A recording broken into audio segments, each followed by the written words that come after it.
Why, hello, hello, hello. How are we today? Good to see you, chat. Howdy, Xavier. Happy to hear from you. Let us see. What shall we... Oh, this is the wrong direction. Oh, whoopsie. This wasn't my intention, no. Today, chat, we're gonna be doing something a little different. I've decided I want to do a little bit of mapping today. Not just any normal Let's Playing. Can't tell you what's coming over me, but I got bit by a little bit of the lore bug. And now I'm wanting to seriously start thinking over some things. And part of that means I need to get good data.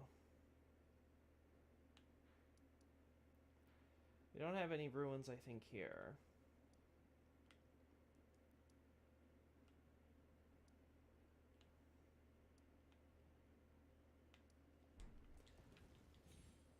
So that's the Three Sisters.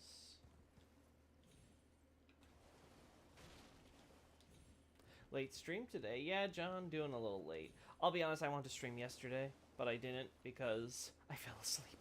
Again. I promise you, it was just Mikola.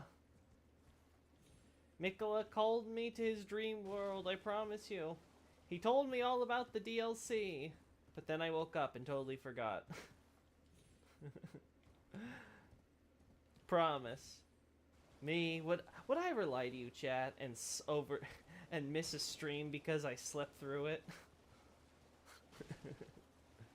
Never. Absolutely unthinkable. You haven't been to Ronnie's Plateau yet, right? No, I've definitely been there. Because I have it all discussed. Oh, wait, are you talking about here? No, I have not been to here.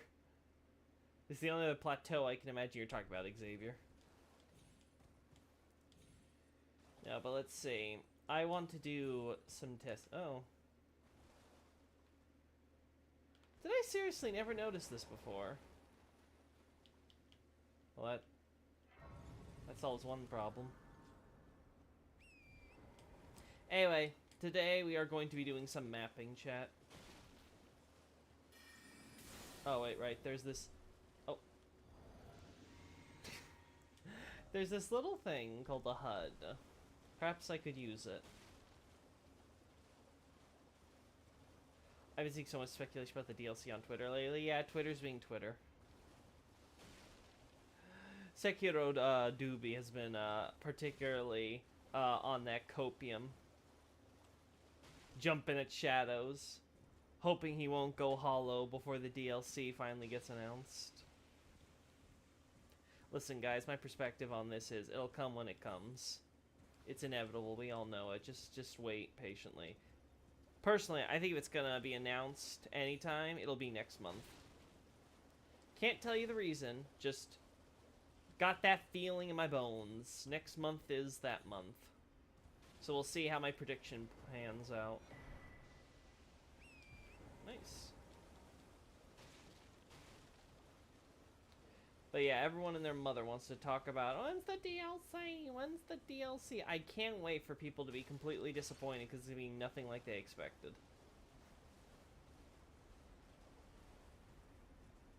Really? Another grace point? Okay.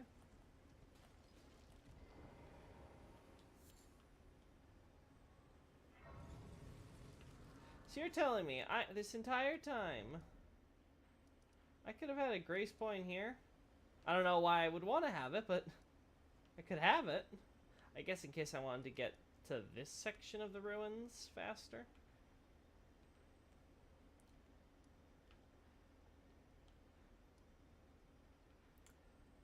Okay, so we have some ruins here. Some here, and that's about it. I remember, yeah, there's a few here. I can't remember if these blocks were part of... I want to say these were part of Far Missoula. I'm assuming the same here. Oh, looks like we have a few here. God, what was this representing? A graveyard, maybe? But there is definitely another ruin there. So these ruins mostly stretch along the east side of Liurnia. It doesn't look like there was any on this plateau.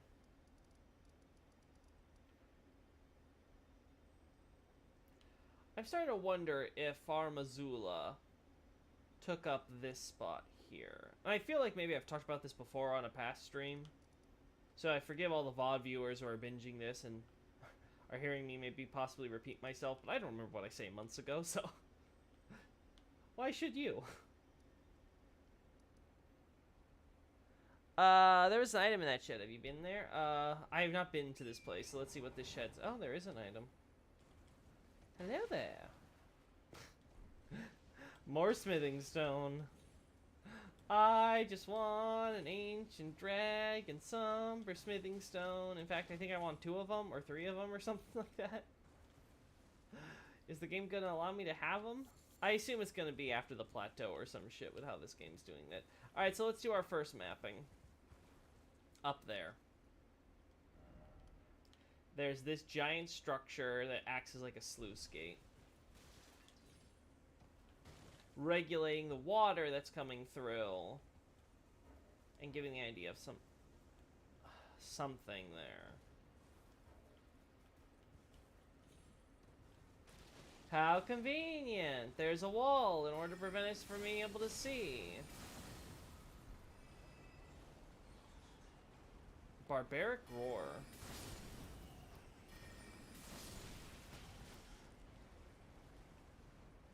Huh. We'll have a look at that in a second, because that actually might be relevant.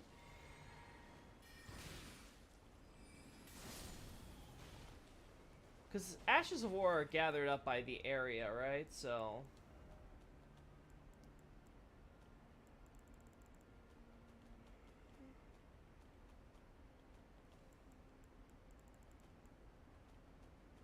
there we go. Barbaric War, let loose a bestial roar to rally the spirit and while active.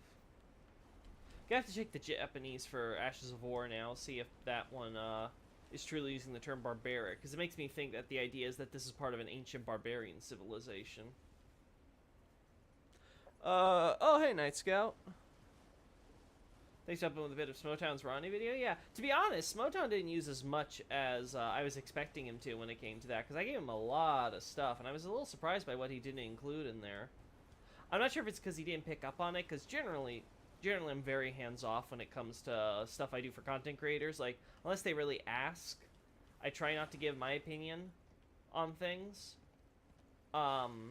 Just kind of like give them the data, do with it what you will. It's there, it's their content, their channel. But, yeah, I was kind of surprised. I was like, huh. I thought I gave him a few juicy tidbits he wanted to include or mention in there, but he didn't bite. So I don't know if he just didn't pick up on them, or he didn't think they were relevant, or what. Kind of curious.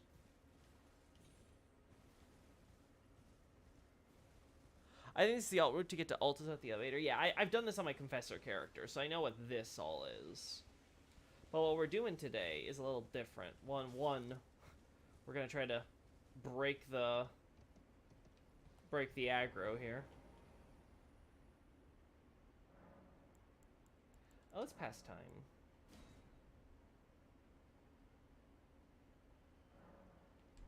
Nope.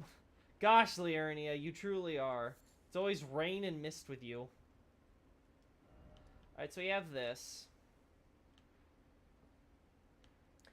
And it leads to water here. So all of Liurnia Lake comes through here. Water floods. So the water was probably originally something like here, and maybe kind of like had like trickles and stuff. But it's gotten out of control because no one's regulating it. No one's regulating it because everyone's dead. And everyone's dead probably because you have the Cuckoo Knights who are raping and pillaging every town at their whimsy. And so the lake spreads crazy, and the building starts sinking in, And it doesn't get helped as much because the Albinorix are also warring with the Cuckoos and trying to defend it, so they're taking over the ruins, and they just continue to sink, and, well, we see the problem. But I'm not seeing any more of these ruins that we see here. Very noticeable there. Ruins there. Windham Ruins was quite the big settlement on the plateau. It makes you have to wonder if this settlement was the Mount Gelmir settlement before Mount Gelmir's Volcano Manor was made. Makes you wonder. With how big it is, it feels like it must have... This is one of the biggest settlements I think we've seen in ruins, right? So it has to be quite a large civilization, relatively speaking, to some of the other cities or city-states we've seen.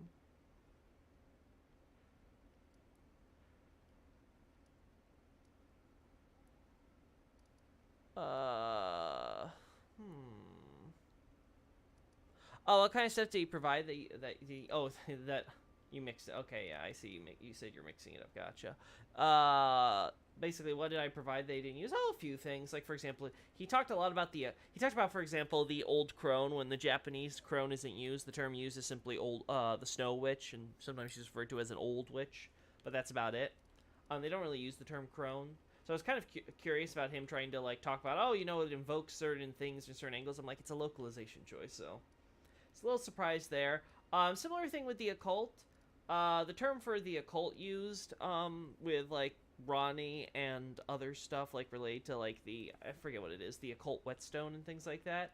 The reason why it scales with arcane is because it is arcane. Like, it's not called the occult thing, it's called the arcane stat. Now, arcane isn't really called arcane, it's really called mysteries, or, evoking the term of, like, divine mysteries occasionally, because the term literally means, like, a secret of God, right? This is why, for example, there's that mask with the professors, basically, for the academy, and they makes a point about how their lips were basically sealed because Radagon didn't want them to talk about their secrets, and it boosts the arcane stat, because arcane stat is literally the secrets of God stat. So it's like, haha, funny, very funny. So, like, again, another thing where I was, like, kind of surprised, where I was like, oh, figured, might want to point that out. Especially considering, how he talks about fate later on. And fate's kind of interesting because fate's heavily associated with the stars. And again, it's something I'm surprised he didn't bring up, because I figured this would have been worth mentioning, is obviously item discovery is connected to silver, which is heavily connected with the cosmos and the stars and things of that nature. Now, we've seen in the past how the cosmos is connected, well, sorry, the item discovery stat is connected to things like, say, what's the word? I guess we're going to be going here. Let's just start with that. Yeah, so let's do this. Basically, the item discovery stat is connected to things like luck in past games, right? And basically, you know, research and insight in Bloodborne. But since Elden Ring basically succeeds Dark Souls mainly, we're going to talk about luck. And of course, luck itself is basically adjacent to fate as a concept. And the idea of, like, you know, sort of things... I mean, the main difference between fate and luck, right, is luck basically just focuses on how things are arranged, much like fate, but is to your favor. And item discovery essentially serves that same status. Like, oh, hey, look, fate is aligned more in your direction, right? For you to find this thing. You happen to find that item, that moment, there. Right? So... that's something that, of course, connects to silver. We see that with a few items and things of that nature. Opposite, like, gold, which is associated with runes and rune collecting and things of that nature. Because, you know, duh, Elden Ring, gold, all blah, blah, blah, you know. So all of that I found very interesting that none of that kind of got brought up. Again, in connection to, again, Arcane, the stars, and all that. But I suppose I'm not too surprised. Also... I guess I gotta obligatory poo-poo the obligatory mention of TA's Eternal Empire video, as I've talked about in past streams. I think that that theory of TA's was not the best. Far from it.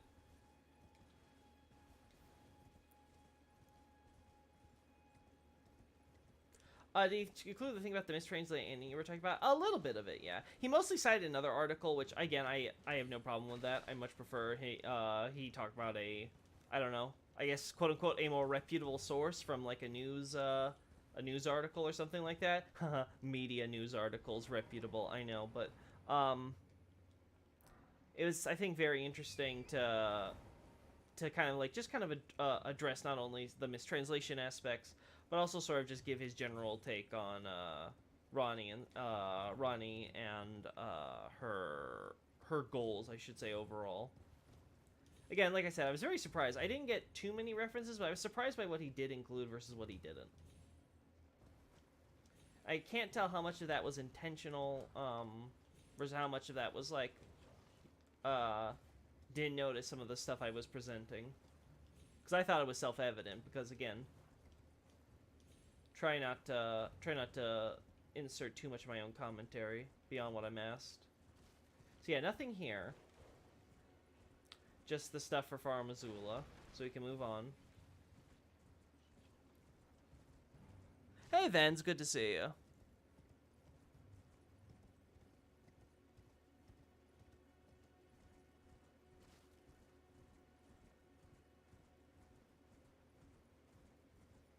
I'm very tired. I'm going to sleep, but I had to get my my wave in. No problem, Vens. Sleep well. Nighty night. Hope the stars don't bite.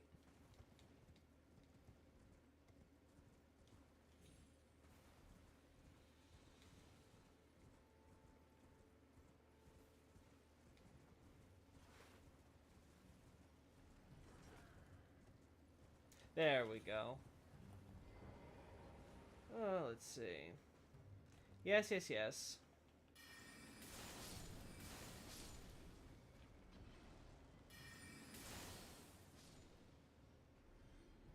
There we are.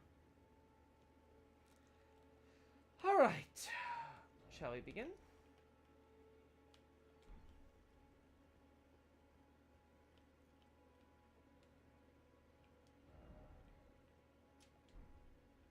Yep, okay. Let the marking begin.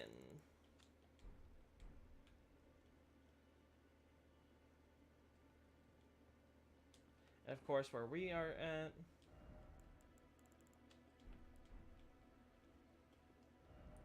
How many of these do I got? I got 100. I got 89 left. Okay. I think I might need a lot more of those by the time this is done, but we'll see how this goes.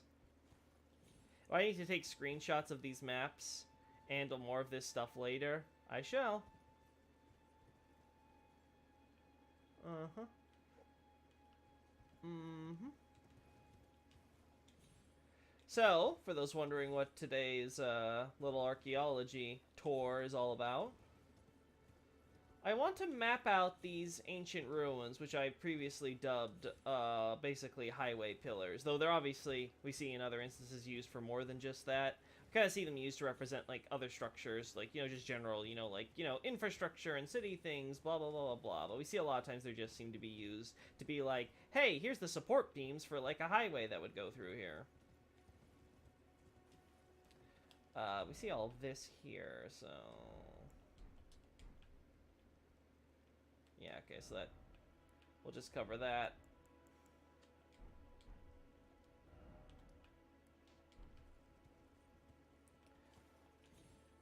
Huh. Oh, we already got this, right? Yeah. Huh.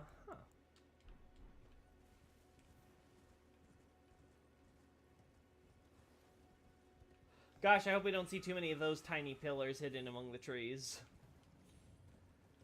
Because that's going to make things a little more difficult. But you can already start seeing the general trend here. The idea of a lot of stuff to help bridge these two sides of the peninsula. Back in ancient times. Don't care about this one. There's where the graves are.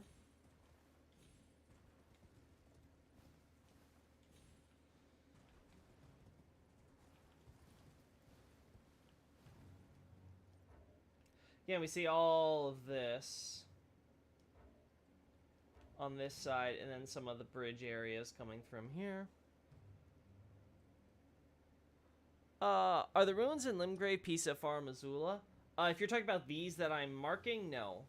Farum Azula ones are the, I don't know, what color would you describe them as? I guess brown? Tannish? Ugh. I'm trying to use my map here. Thank you.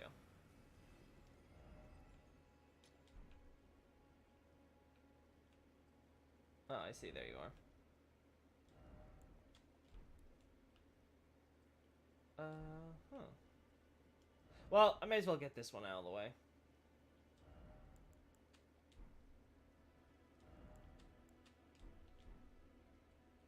Yeah.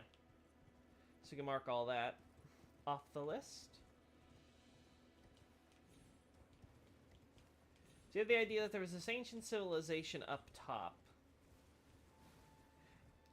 It's likely connected to the civilization that created the golems, possibly even the very same one, since we do find those ruins, of course, as we've talked about before, in that one cave area where there are a bunch of these types of ruins. Over here, High Road Cave.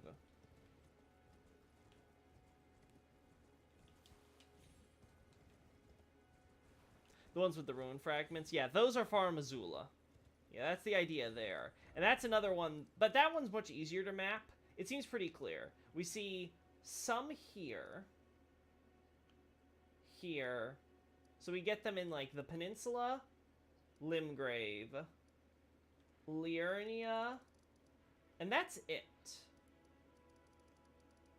I'm a little surprised we don't see them in Caelid, though I suppose it's possible that they're, like, buried under some of that rot, right? Like, maybe that's it, but somehow I doubt it.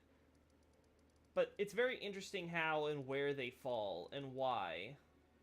What is the idea that some of them fall... Like, say, this one created a bridge here by falling between the two pieces of mountain. So it reached this entire space, right? Like, it didn't reach the far side here. So it's very clear that when the meteor struck, it struck in a way that caused huge chunks of Farum Azula to go bleh. But it didn't get on the plateau, and I presume not the mountaintop, so I guess we'll see when I get to the mountaintops. You guys can clarify that. It got on Limgrave, which is to be expected. It got on the eastern side of Liurnia, which is to be expected. And it got really far down south here. So the question then is, was Farum Azula located at the time relative? Now, one of my thoughts is that when Farum Azula was on land, it would be somewhere like here. Unfortunately, I'm not entirely sure what Farum Azula's original shape is, so I'm not sure if we can find a quote-unquote natural fit. Though that might be impossible because of the way Farum Azula, you know, went into the sky. There might be lots of pieces of it that, that fell off with that and so aren't quite to shape. There we go.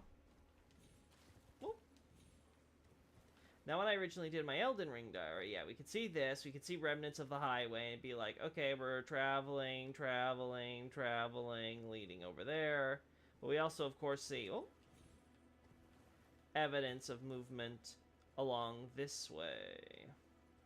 See over there, too. Over there. Yeah, all of that. Wait. Is that beach represented properly?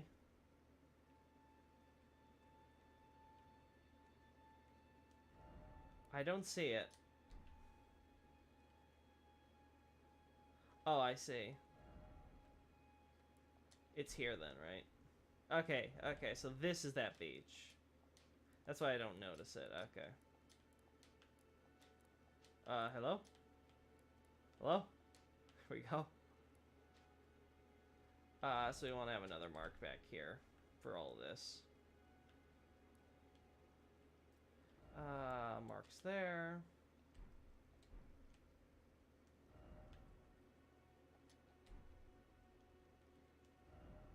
Okay, so about there. As you can see, it then curves around down here. Oh. Oh no, those aren't items. I don't think. No, I think those actually might be items I've never gotten. Oh, whoopsie. Yeah, those are items I've never gotten. Good to know.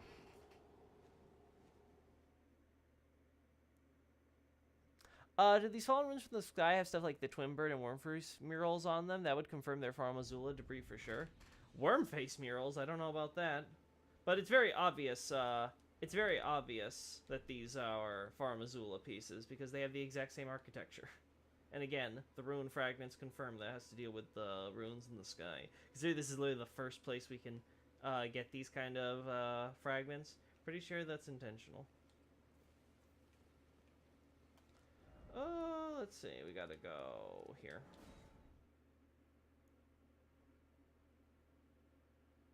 The one with the rune fragments. Do we get near the bestial sanctum?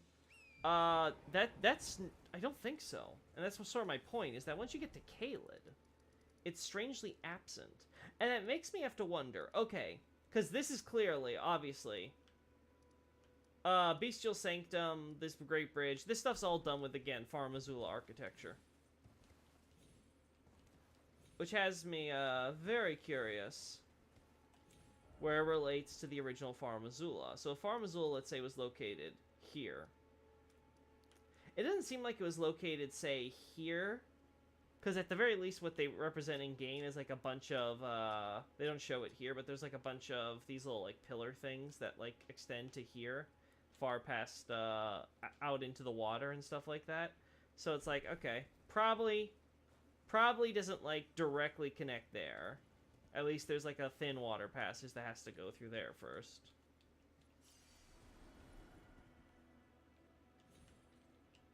Oh. Okay, sure. Well, I think I know why I didn't get these items before.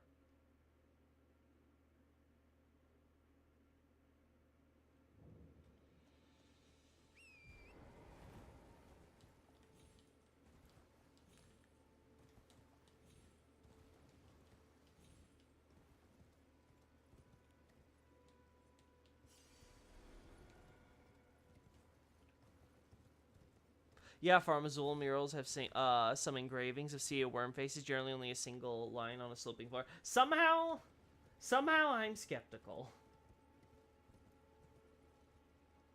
But you can also spot those on Bestial Sancto as well, if I recall correctly. I'll have to check it out myself, but somehow I don't believe you.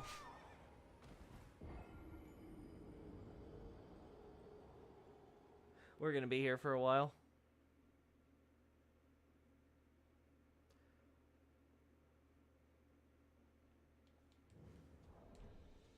Woo! Thank you, Torrent. Alright, so, well, first, before I forget. Blah. All that. There we go. There we go.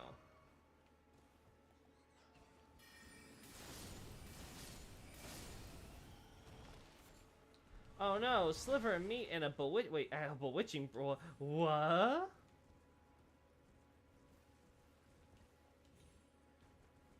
Guess that was kind of worth it. Yeah, okay, and then this is another way you can get down. Oh. By just going around the side. Or daredevils here. Yeah, we already got that. So again, we follow the ruins.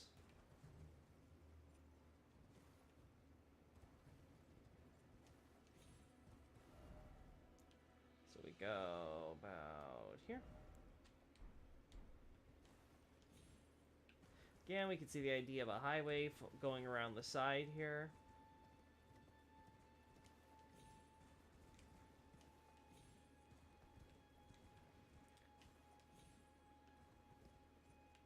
Then over here, more of a direct path.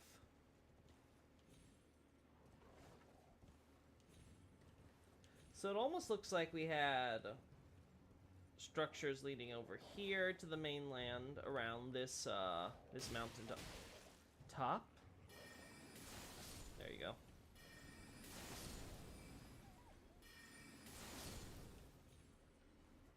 We had a direct path from here to seemingly here. Well, we'll get to you in a second. Now, initially, when I first made this, I was wondering if these were ancient highways dealing with Godfrey. I think this was back when I was doing the Elden Ring diary on Twitter. But now, revisiting so many months later, it seems definitely more likely to be part of an older civilization. Mm-hmm.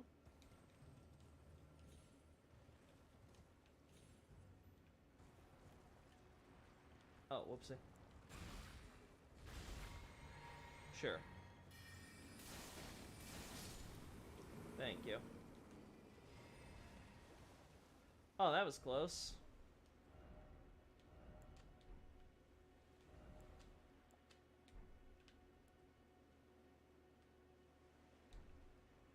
There's none on the island, right?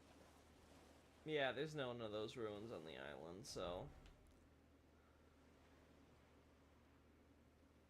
Have to look around here, though. It could be here. It could be something like this was the idea. Vroom.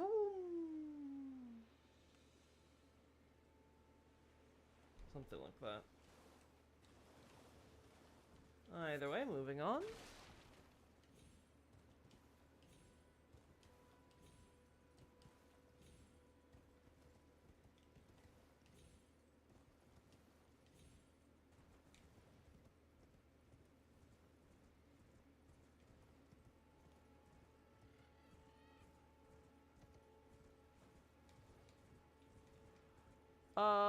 Zuli did a tweet about that too.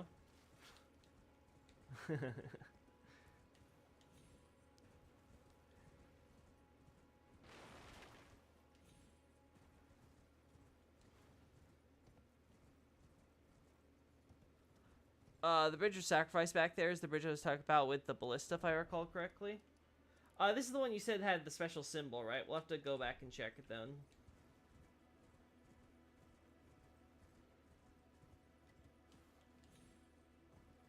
Oh, speaking of symbols, I noticed recently that the Caelid Putrid Avatar wields different staffs than the Erdtree avatars. Bizarrely, its staff showing the Halig Tree symbol. I would not be surprised, because I would assume that the initial concept for the Putrid avatars was that they would all be servants of Millennia / Mikola. And so they would all be at the Halig Tree, or they'd be born from the Halig Tree, and then they were copy-pasted into Caelid. Because, duh, Erdtree avatar stuff, and no one paid attention to the details of the staff. Again, that might be also the case for the worm faces, by the way. Yeah, so I don't see anything else besides what we already checked out here, so... It's just this here, which is, again, very interesting. Because it creates, again, a giant highway. So it seems like, okay, we make landfall here. And then we start another thing, like, around here. Yeah, let's do, this here.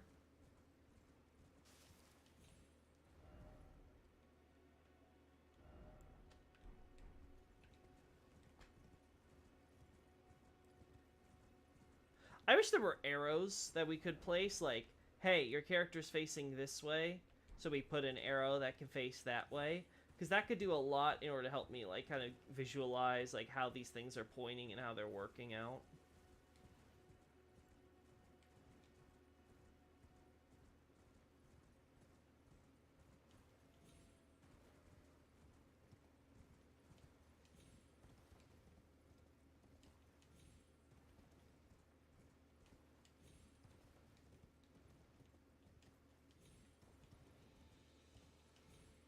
The Ron Staff is its own unique weapon the player can pick up, though. Oddly, it says it too depicts the ancient Erdtree, which you think it's a rare, genuine FromSoft goof. Oh, genuine!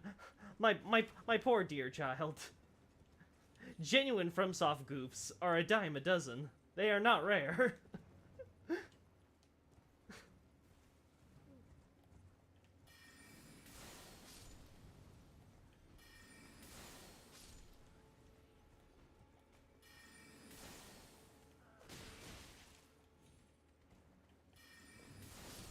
It honestly amazes me how these games manage to get put together with just shoestring and duct tape.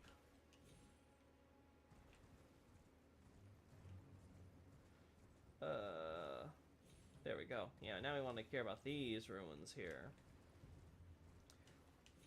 So it's weird. We have a huge thing kind of pointing us in this direction where this tower is, which is of course in itself interesting, considering that it, you know, has the teleporter chest.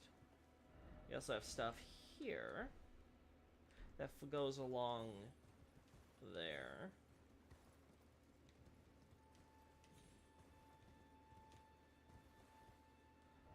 Yeah, we do. We'll do something like this.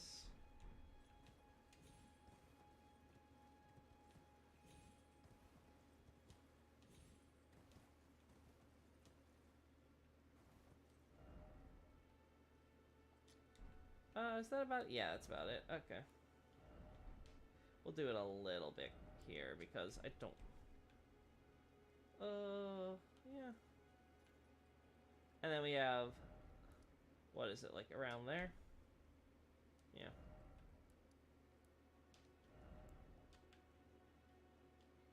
There we go.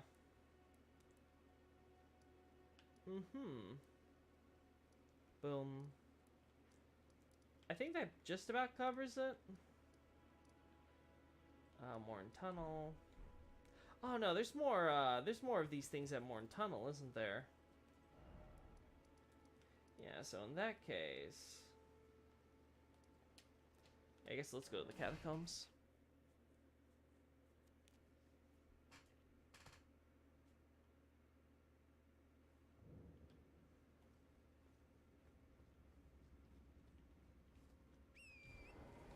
Night Scout, I know what you meant. And that's what I'm saying. Just lots of... There are lots of just odd things that, that FromSoftware does that are very clearly... You can argue whether they're rushed or what have you, but they're just things where it's like, oh, okay, sure. You say we gotta believe this is that, sure, whatever you say, Miyazaki.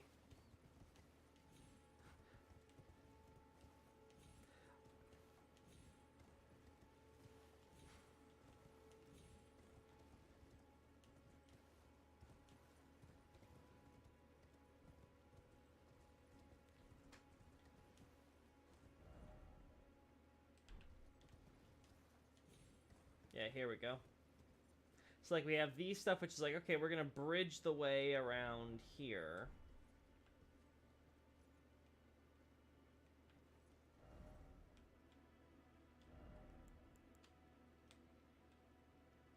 Around there.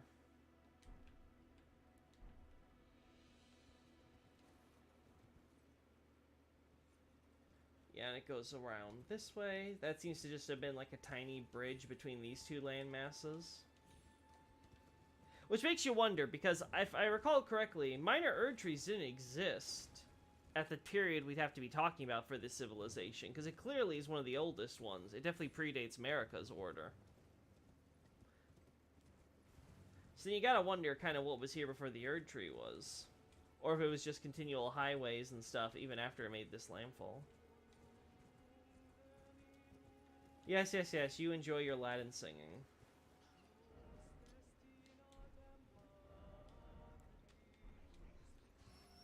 Ow.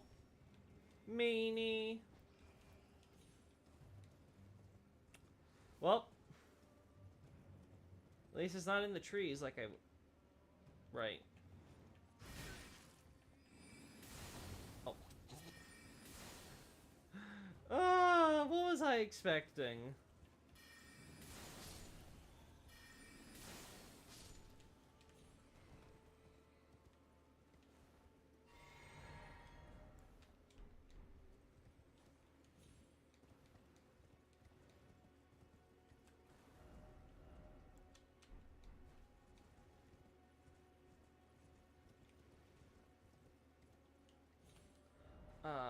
Yeah, back here.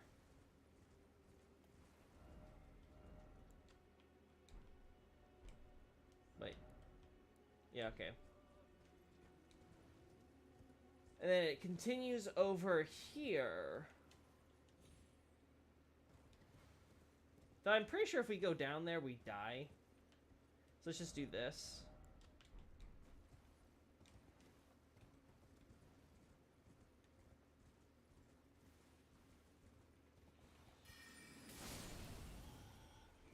Really? No friend? Oh, there you are. I was about to say, no friends? Seriously? You maidenless? Our praying friend, Gasselmorn. Here we go.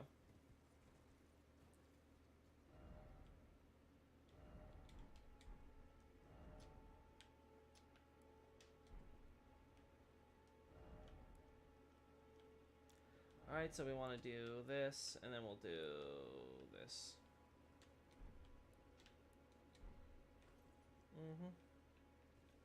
Interesting. So again, now we have indication that there may have been a pathway either around this corner or actually intentionally heading toward the area where Castle Morn is.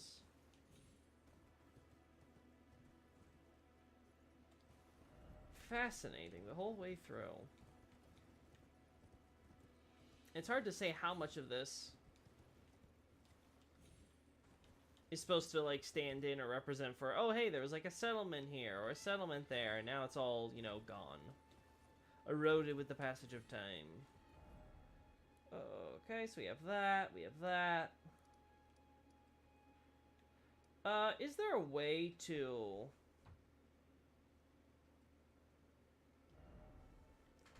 I would like a way to make all of these symbols and stuff go away. Like, if I could just make it where, hey, just let me see my, all my little, symbols I put down. All my little markers. Oh, we got that, we got that. We'll go here.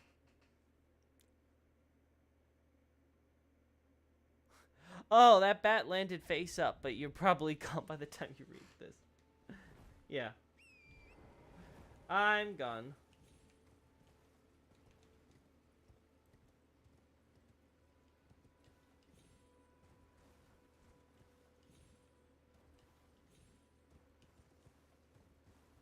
For a second, I thought I saw another grace point. Okay, I'm not seeing any more ruins, so I'm going to assume they don't exist for my own sanity. What the? Oh, right, yo. Thank you for dying in one hit. Alright. Do we see anything of Castle Morns from here? I guess a major typo as opposed to the Painting World Dragon Lake Standing Iceless Gray Zone or that odd interview where Miyazaki thought Fake Yosefo was kind of admirable, but the staff disagreed. God, I just read that interview a little earlier too for something unrelated. I don't recall it necessarily being that she was admirable. To be fair though, that interview has a few oddities in it that really don't make sense, that I'm super curious if a lot of it is just bad translation. Because as far as I'm aware, that interview's only in English. And in my experience, that's never a recipe for success. Just my experience with not just these games, but the interviews for these games. I'm just like, oh, I see. We talked about some of that on my Discord server. Please join my Discord. Loki, Scholars of the Lesson.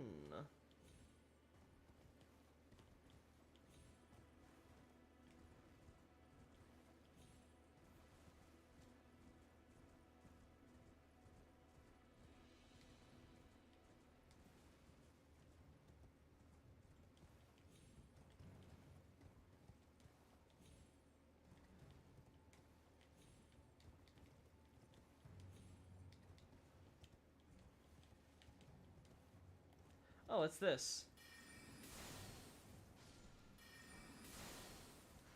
Didn't get that before. Oh wow, I got poison mist. I wonder why. I can't imagine why they would give me that here. Nope. Doesn't compute.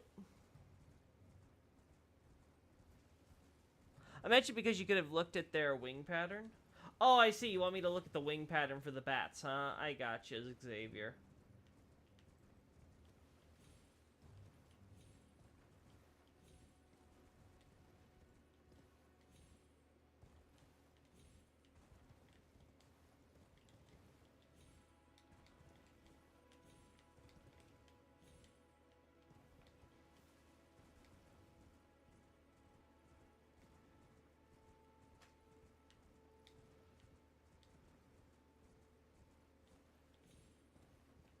Yeah, I haven't seen anything else, so...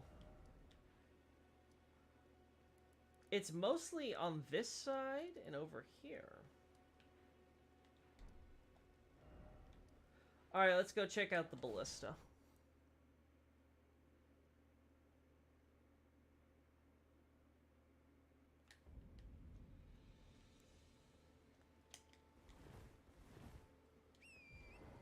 Alright, Ballista-chan.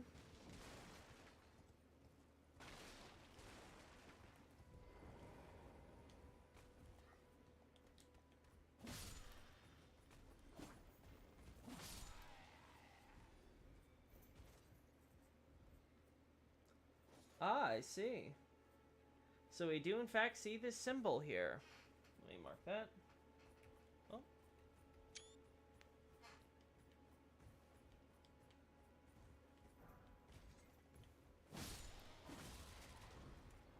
Oh. Well, good thing I took that screenshot then.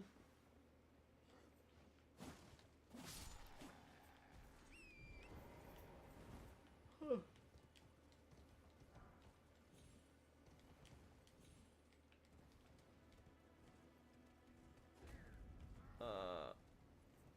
Oh, what about this bit? Oh. Ow.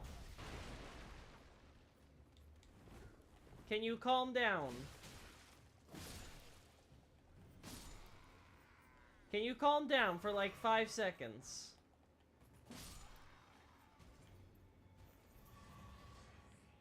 Just wanting to look at random banners you have up here. I'm just gonna keep on saying it every time it comes up. The whole Sekiro deloading thing when you're close to shit, not a fan. I'm sure it helps with keeping this game stable, with it being open world and all that, but not a fan.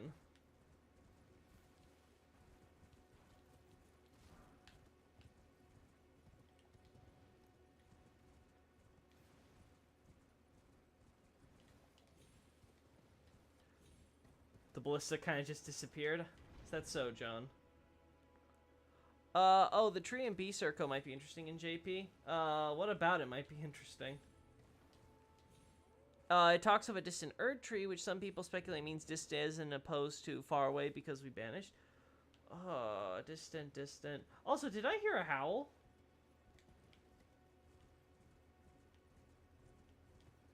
Can't tell if that was supposed to be Blythe or,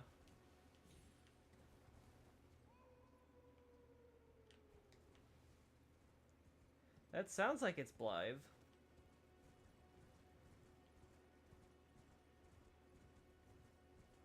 Where the hell is he?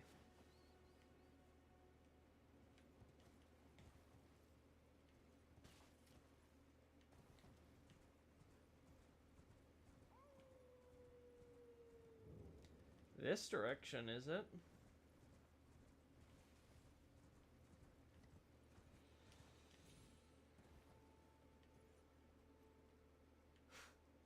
Blythe, why are you driving me crazy?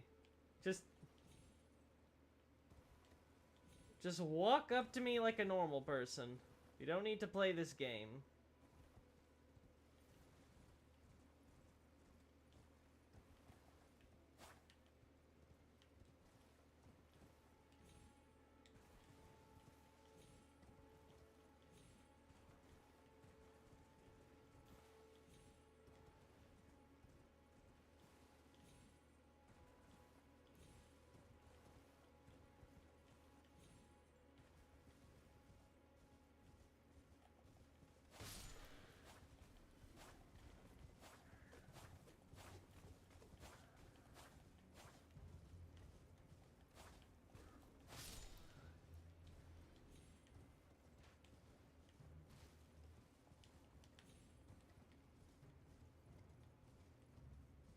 So it has to be here. Wait, talk?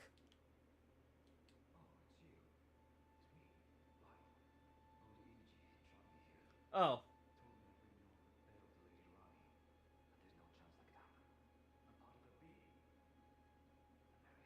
Uh-huh. Why the hell are you...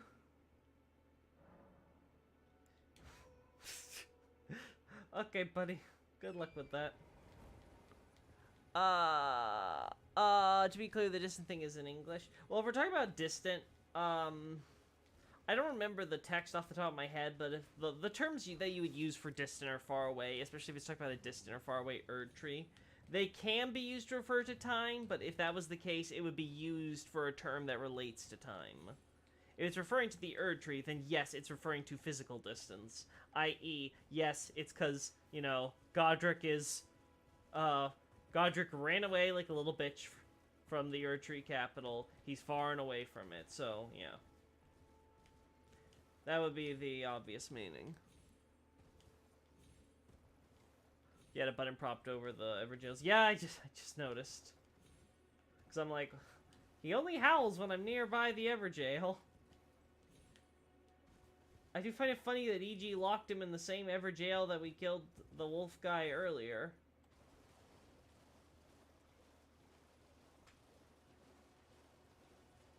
How do those Everjails work?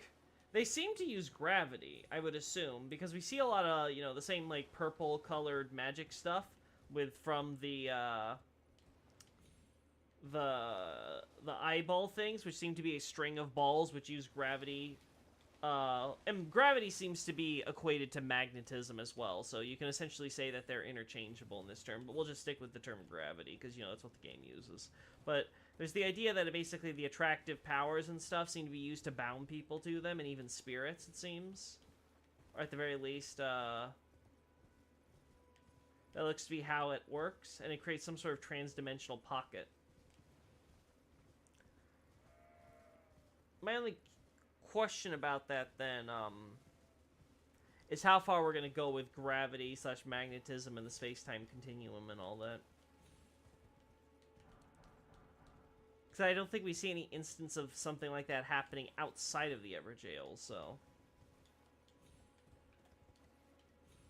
Yeah, so all this stuff is normal. Actually curious. Is this stuff the same... No, this is different. At the very least, it's regular rock, right? Yeah, this looks like it might be... It's just regular stone compared to what we see there. I'm hearing wolves everywhere. I'm hearing a bunch of Blythes. There are Blythes everywhere, chat. Thanks for the clarification. Sure, no problem, Night Scout. Some guys, if I recall correctly, in a TA discussion, wonder if Distant Tree was a disguise bitch at a Great Tree stuff. Oh my god. It always goes back to the Great Tree discussion. I swear, it's a cult.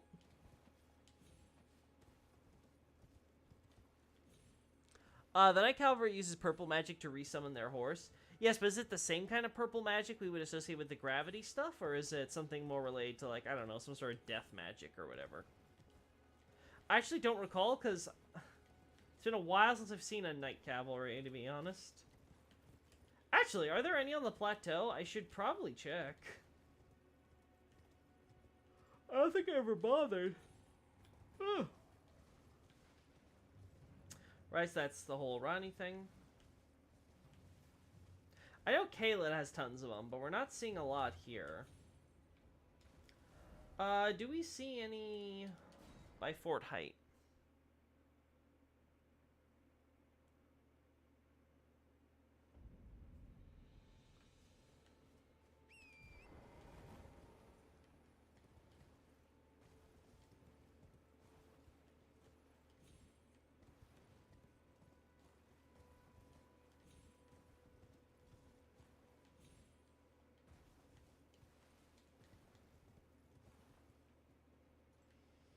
Yeah, I'm not seeing anything like what we see elsewhere. Alright, so we can go straight to where I'm thinking.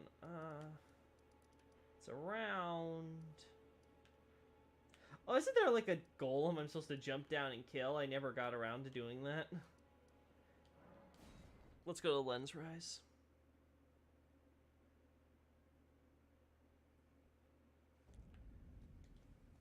I already got in here, if I recall correctly.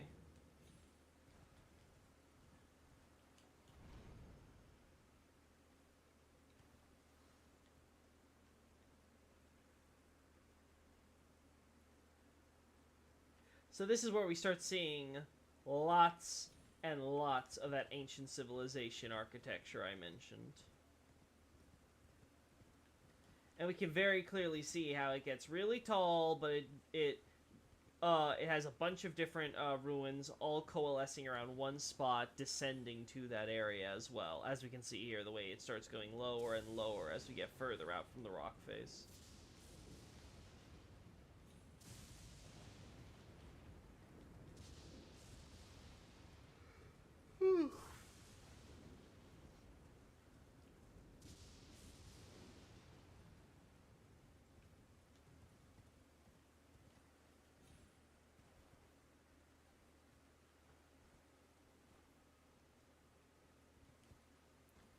Oh god, how do we do this again?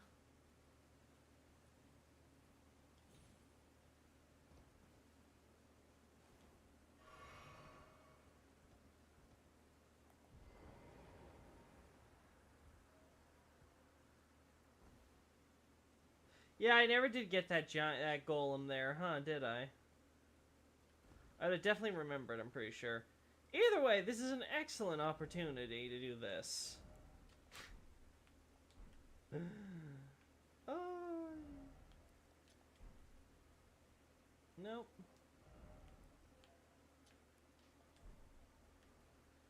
Yeah.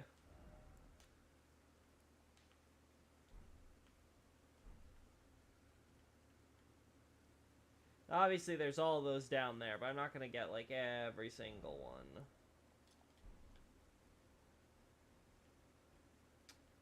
As if I can... As if I can make a good judge call on there. Why you gotta do this to me?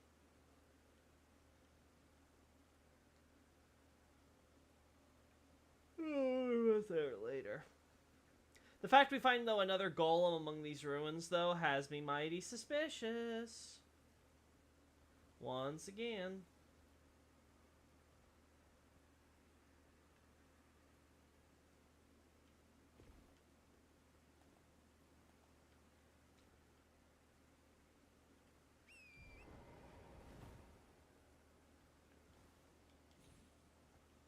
Oh, well. Sure. Is there anything relevant to the ancient civilization in the catacombs down there?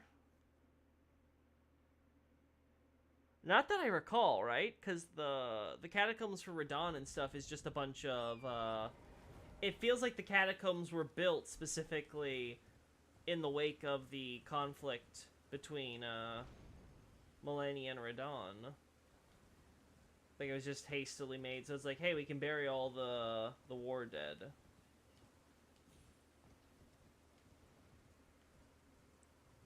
It's a unique golem, if I recall. Well, that makes it, of course, even more notable.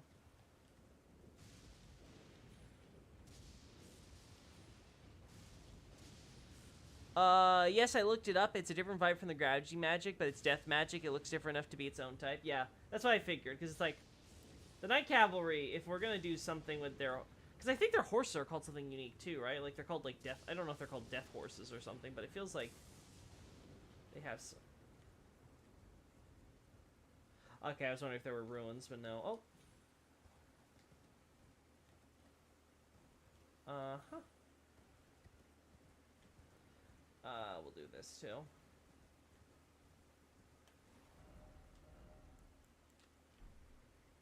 Actually, no, we don't need to do this, because, like, it's literally right next door to the other thing, and it gets the idea across enough. Uh-huh.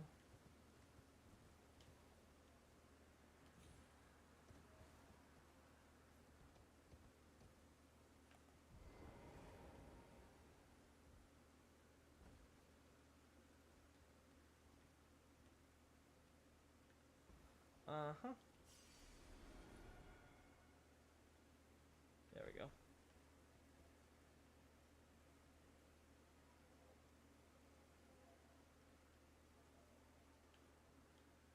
There we go.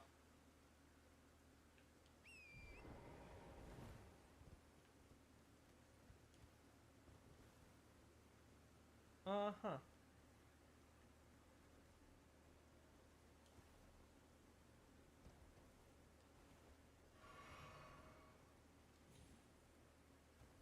There we go. Whew. Alright, so, okay, we got our Common Azure. And I have my Terra Magica, so...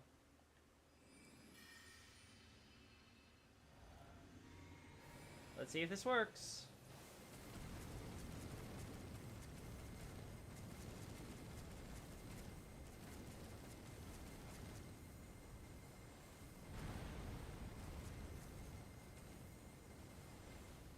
It kinda worked.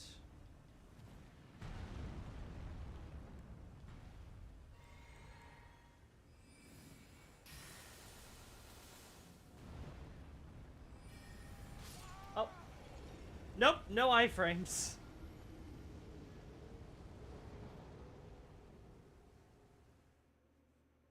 That golem is super strong for some reason. I noticed. He seems to be very resistant to magic, so he hard counters me. What a shocker! The blue-tinged golem is resistant to magic.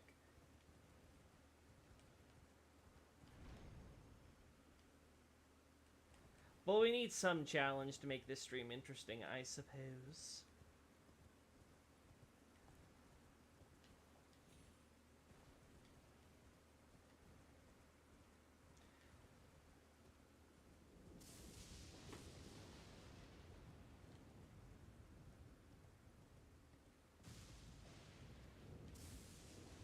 Don't the other golems also have magic weapons, if I recall correctly? Like the ones by the Colosseum here? I can't remember if they're unique or not, because I can't remember if the plateau ones have magic-powered bullets or something like that. But I recall the ones here having, like, distinctly, like, blue sorcery kind of arrows or something. Now I'm wondering if I dreamt it up.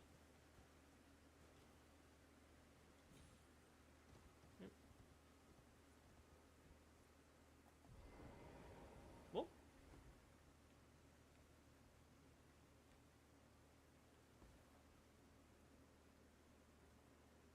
There we go. Gun. There we go.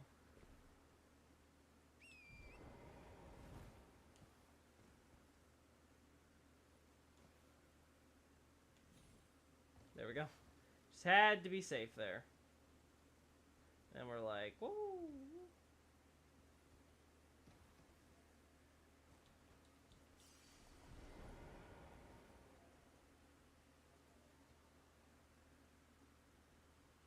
Alright, we're gonna try this.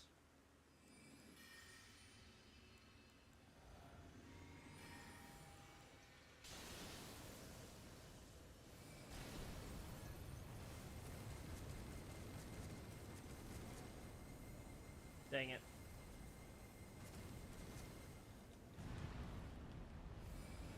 Yeah, no. Instantly kills you.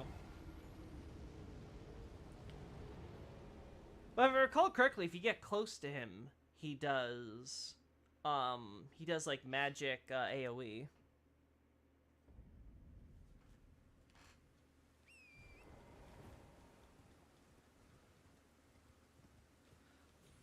Why is a weird super strong golem in a hidden place? Because the game needs to have some special secrets for you as you go through this high level area.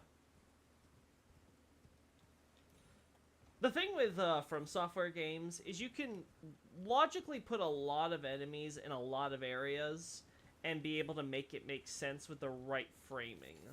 Like, you put obviously, there's some enemies which you can kind of plaster anywhere and it would mostly make sense. Like, say, a generic wild animal, like, say, like the crows in Bloodborne. You put those crows in pretty much any area and they can make it make sense. Black Knights in Dark Souls, etc., etc. When it comes to, like, trying to get them to to be contextualized to like a specific area to tell a specific story, though, that's where the nuance comes in. So, for example, whoop, here as I'm looking, of course, in an area that's possibly where Far Missoula once sat, we of course find lots of architecture to Far Missoula and some enemies related to Malakath and stuff, who is of course currently seemingly LARPing as a Far Missoula priest. So their presence there isn't that surprising. Though, as far as I can tell, Vulgar Militia don't seem to just be Malakath's buddies. They seem to have multiple affiliations depending on the group. Oh yes, I thought I was gonna die there.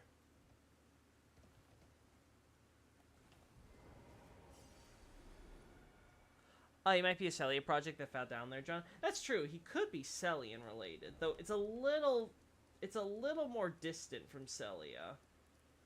Because, like, obviously, this is where the Celia hideaway is, but this is Fort Faroth, so now we're talking about, like, Erd Tree settlements and stuff like that. And then we're going all the way over here by this minor Erd Tree? Like, maybe. Maybe there was, actually, another option could be, I guess, Lens Rise, but I don't know. We see Lens Rise kind of with the, you know, the ball traps and stuff when you're going down this side path. Alright, let's try this.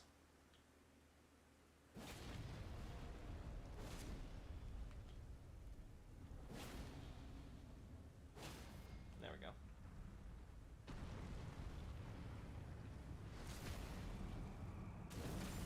There we go. Alright, so...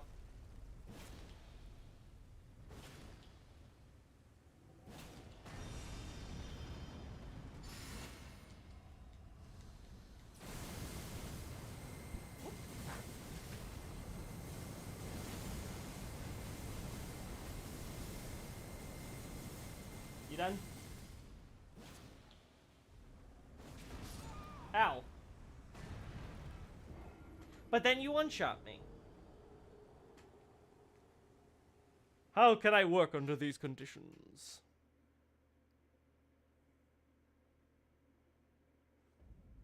I don't recall any weapons the Tarnished can use that has blue flames. I haven't been in the game, so I wouldn't know.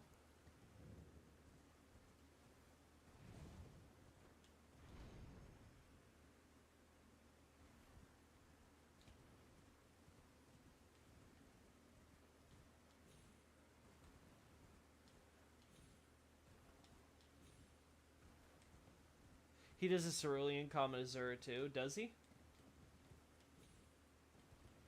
So far I haven't seen a Common Azure, but I haven't let him... I haven't lived long enough to suffer it, I don't think. We'll just take the runes and come back, because clearly I'm still not strong enough for this guy. Clearly I need to buff up my dex and my swords, that way I just, like, two-shot him. To be fair, I don't really even need to get the runes back because we can farm it so quickly in Blood Place, but I'm strangely attached to these runes.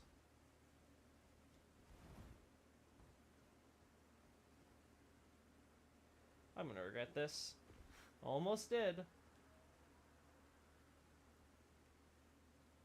Gosh, I love Caelid music. Can I just say, I'm not really crazy about the boss themes in this game. Obviously, everyone's gonna be like, Godskin, Apostle / Noble. Yes, I know, it's amazing, but I'm not really that crazy about the boss themes in general. But the, just the nice little area music, I absolutely adore. Oh, okay, sure. Well, don't need to worry about those. I guess we'll farm for him back.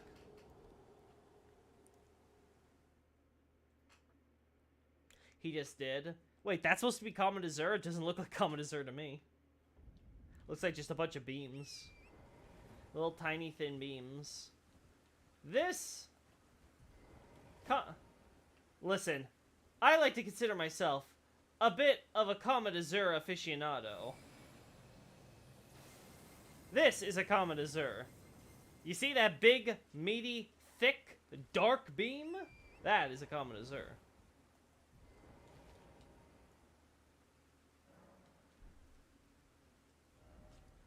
Oh. The hideaway. No, actually, let's do it from here.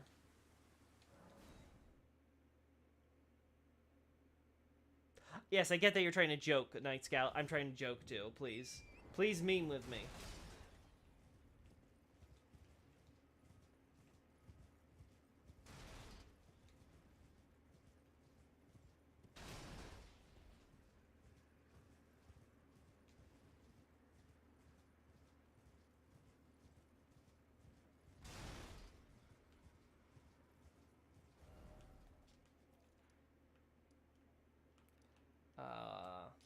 Mark that for later.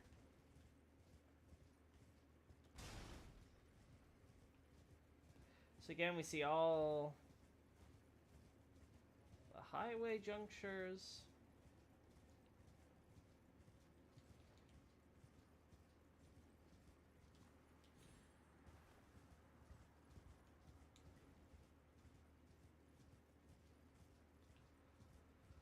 Okay, let's see.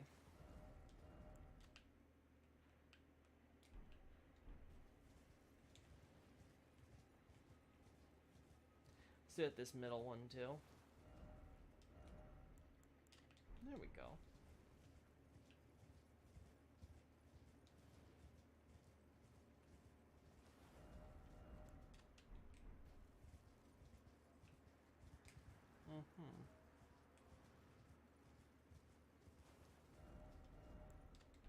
Yeah. So again, very, very clear, deliberate concentration of these. Let's see what we can do from here.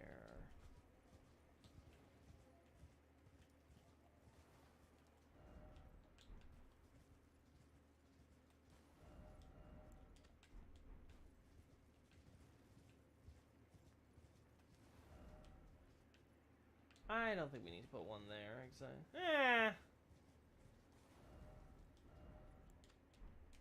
That one's okay. And that one.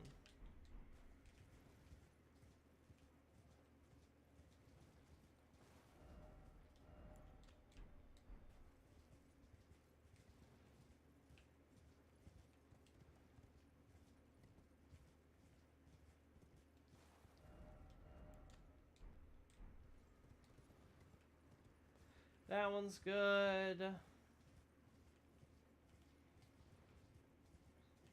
Now all of that ends here. As we can see from how it all... Again, so glad we have so much to work with.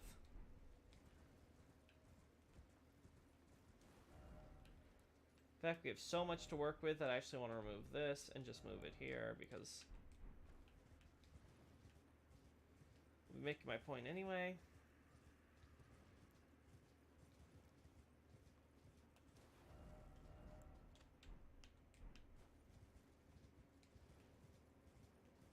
Uh-huh.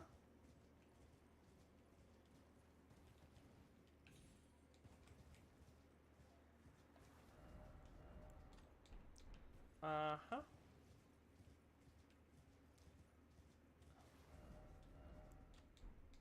Uh-huh. Gonna put it around the middle of these here.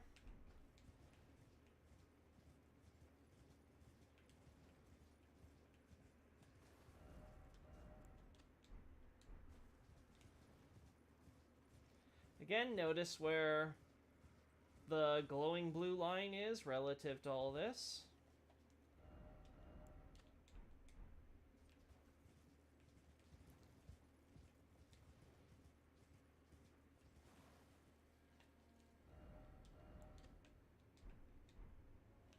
Uh-huh.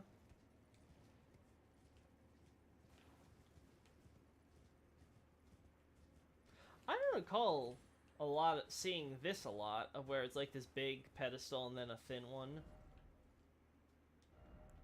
That feels almost new.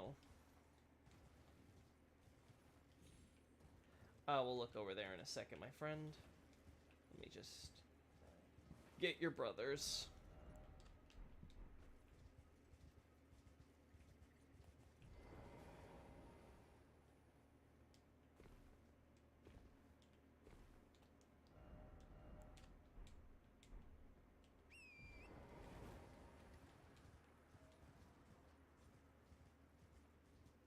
Not gonna pay too much to that one because it's like a stray one. You can imagine it's one of these here. The important thing is, like I said, this here.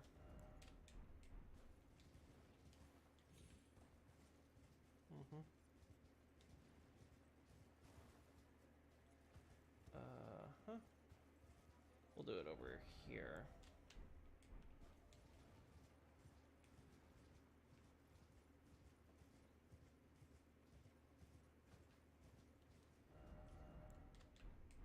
And we can very clearly see from the map here how we go from where this minor Erd tree. Interesting how it's always a minor Erd tree we seem to be finding it from. Gotta wonder if those seeds are attracted to something. Follows along here. And it all coalesces to around this spot. Do we see anything? Just more ruins and stuff, right? Yeah. It goes whoop, and then takes the curve.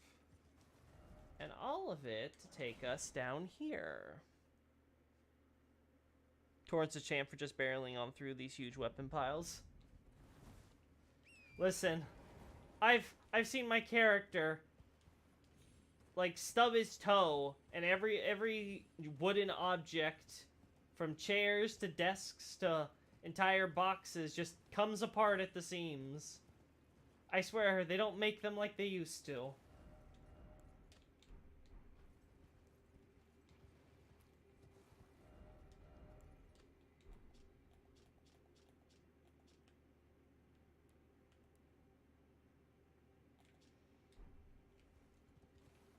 Yep.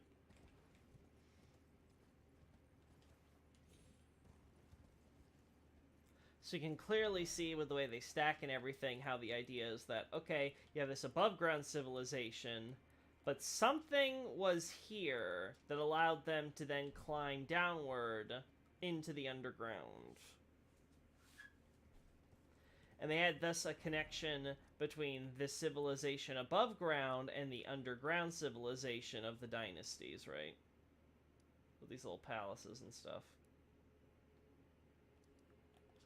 Similar to how we find the ruins up here, here's the well. We see ruins, where is it? The ruin labyrinth here. How, like, the ruins here correspond to the underground civilization there. So it looks like there's a bit of go-between, where there was this ancient civilization up top, under the sun, an ancient civilization underground, outside of the sun's reach, and they basically had a little bit of cross-pollination. Speaking of cross-pollination, I think I should get myself a little acquainted with the locals.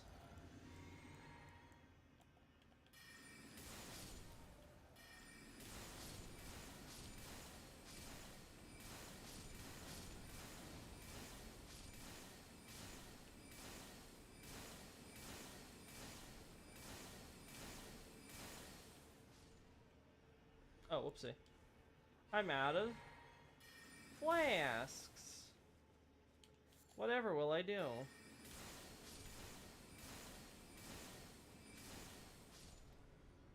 Oh no, I'm out of flasks again.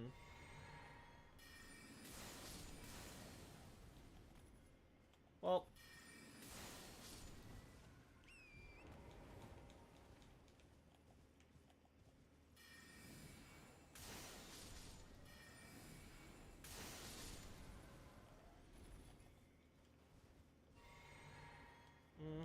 Let's go back here. Good morning. Hey, I man.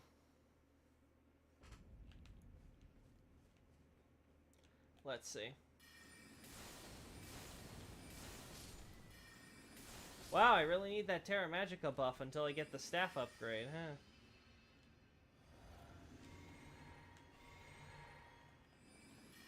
Hello?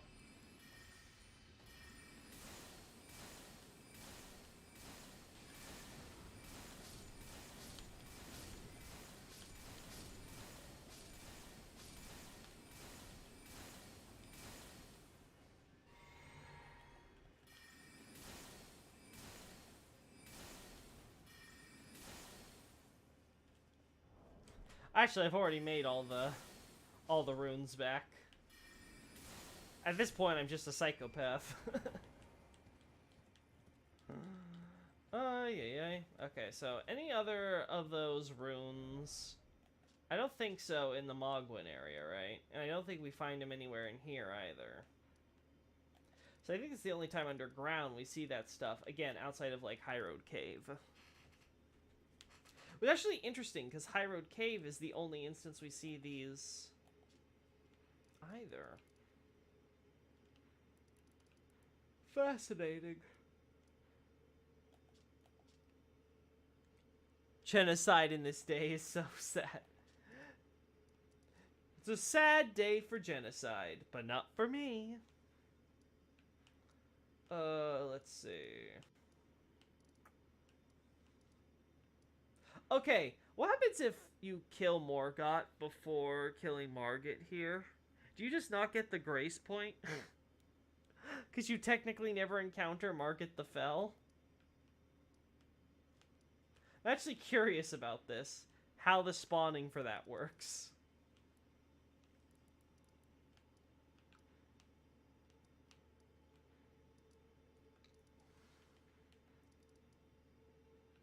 So before we forget.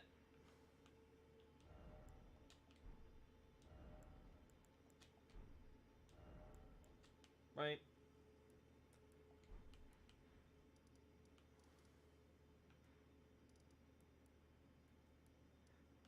So for some reason we have an ancient civilization which wants to spread all across from this side of Limgrave into this part of the peninsula. They didn't really care for this part much. It's mainly this side. Which I guess makes sense because this bridge wasn't built yet. And presumably the roads and stuff, right? So it's just like this unrefined land. Though they possibly had an interest in Castle Morn. Or at least the land Castle Morn now sits on. Now, we know there was also more to this, too, because of the roads and stuff. But Ocean's obviously dealt with that. Let's see.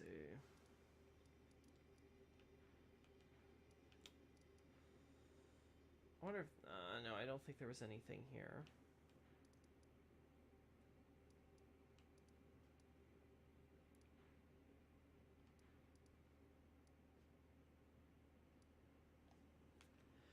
And we don't really see any up here, do we? Oh, no, wait. Wasn't there the bridge? I can't remember if the bridge was done in that style.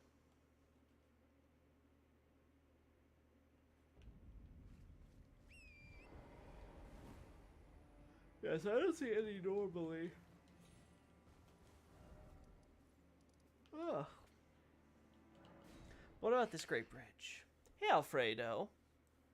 Margit's Grace is spawned all the same. That's hilarious. They just don't expect that. They're like, listen, like, 1% of our player base will actually kill Morgott before fighting Margit. We don't need to change this.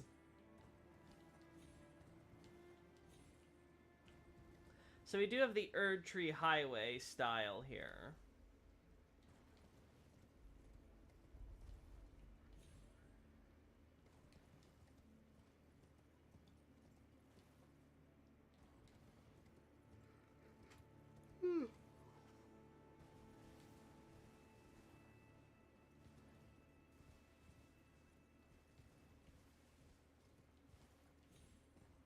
Looks like the architectural style is slightly different from what we see with the ancient civilization too.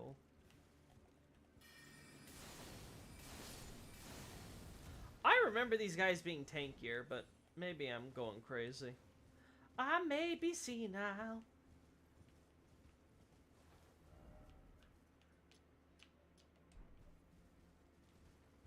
Yeah, here we go.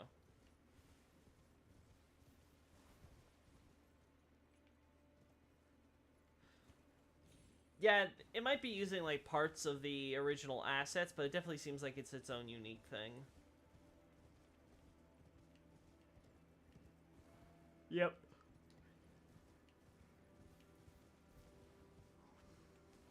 Okay, so we can ignore that.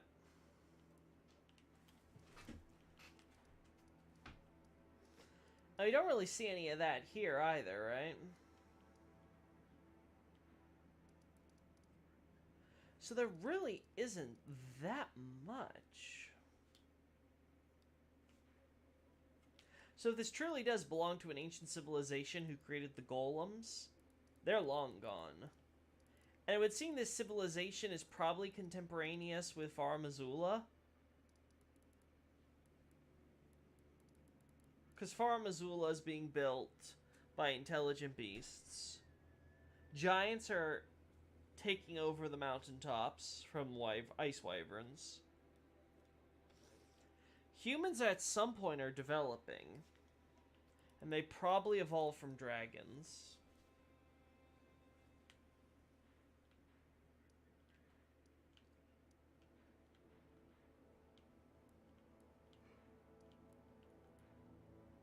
Yeah.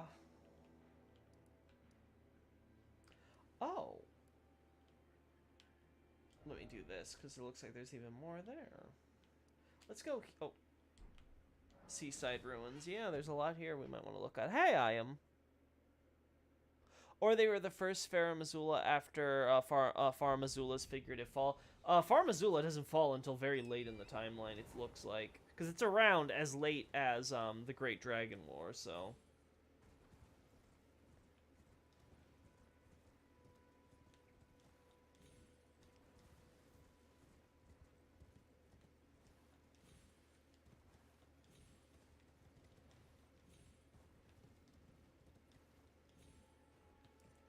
Alright, do we see anything else besides Dragonburn ruins and stuff? No.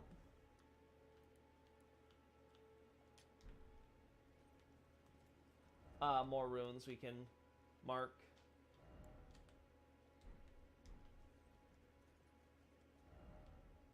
Mm-hmm.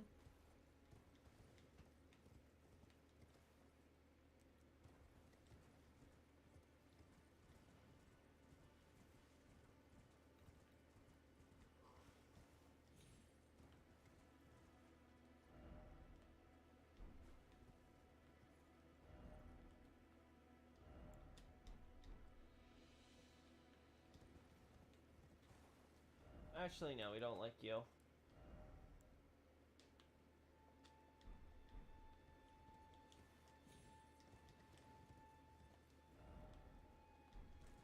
Yeah, we know that. Yep, seaside ruins, yada yada. Oh. Whoops. Loki explaining Elden Ring lore. I wouldn't even say I'm explaining. I'm investigating. We're doing some archaeological studies.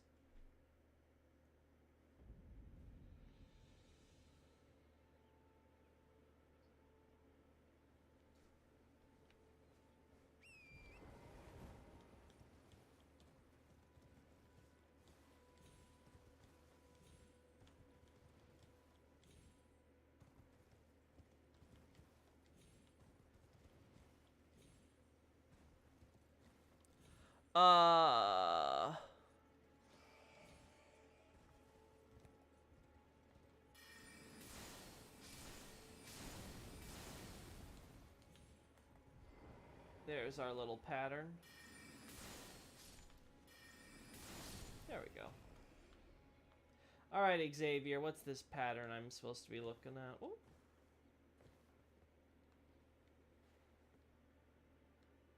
Is that red fur?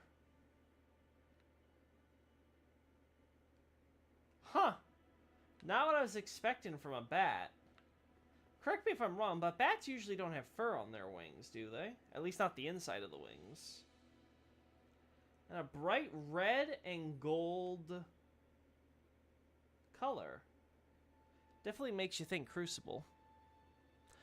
Maybe there's some dragon hobos up there, but the society has collapsed. Far Missoula said to have been crumbling since time immemorial. The crumbling I can buy. The collapse of the civilization, no. Because we know that invasions are happening there during the Ancient Dragon War. So there's still 2 active parties.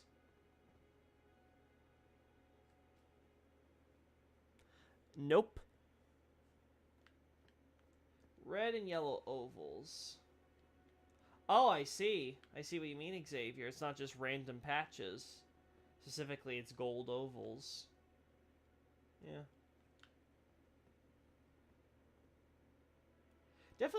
Definitely gives me Crucible vibes, that's for sure. Which I think makes sense when you consider the Latin song that the female bat ladies sing. Yeah, exactly, Iron Man. They do have that song.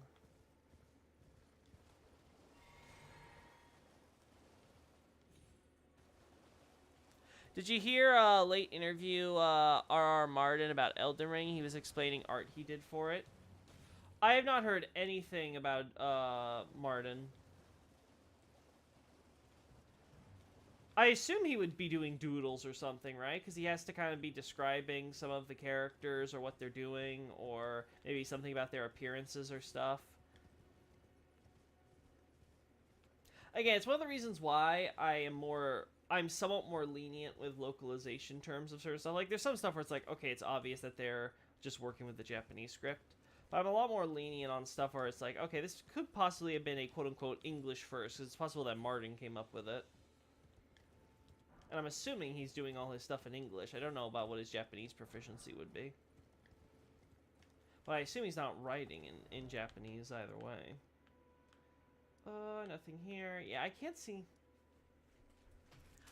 anything else on this.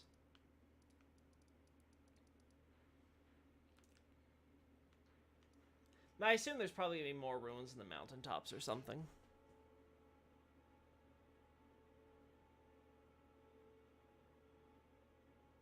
Are they actually invaded? I thought the Draconic guy was assigned like a guard from Malekith. No, there's a what's it called? An incantation or something that's for stuff that was used during the actual war and conflict, giving the idea that yes, there was in fact actual soldiers during the war that actually came to Far Missoula to fight, which of course makes sense because, you know, where are the dragons coming from? Why are they invading and attacking? Yada yada yada.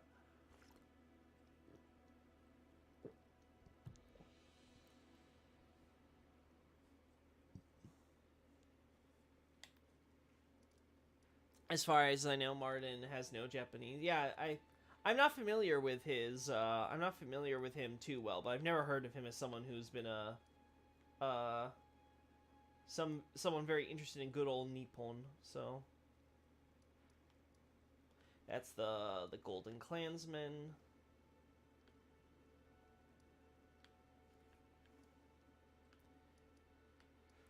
Oh, so let's see. Taking this together.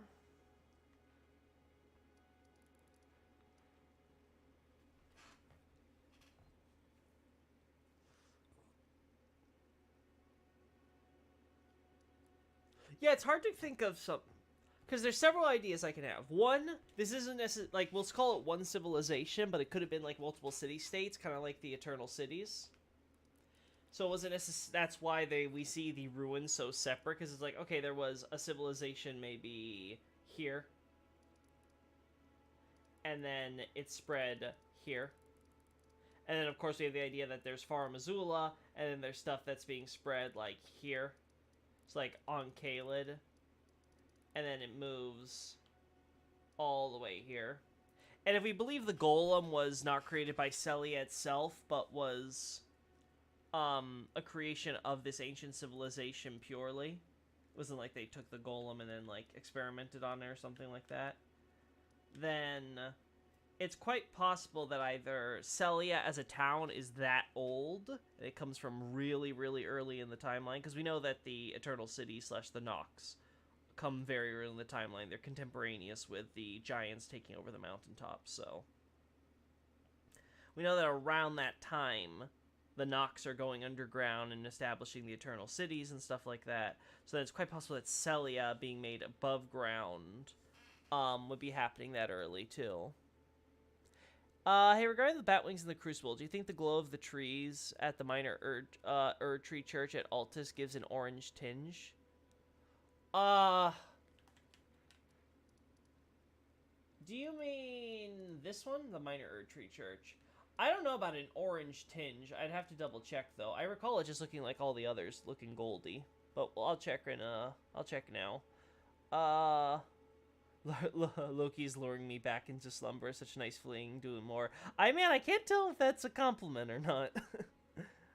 I looked at a picture. The yellow ovals have black dots at their center. I assume you mean when you're talking about not a concept art, but actual like screenshot type thing.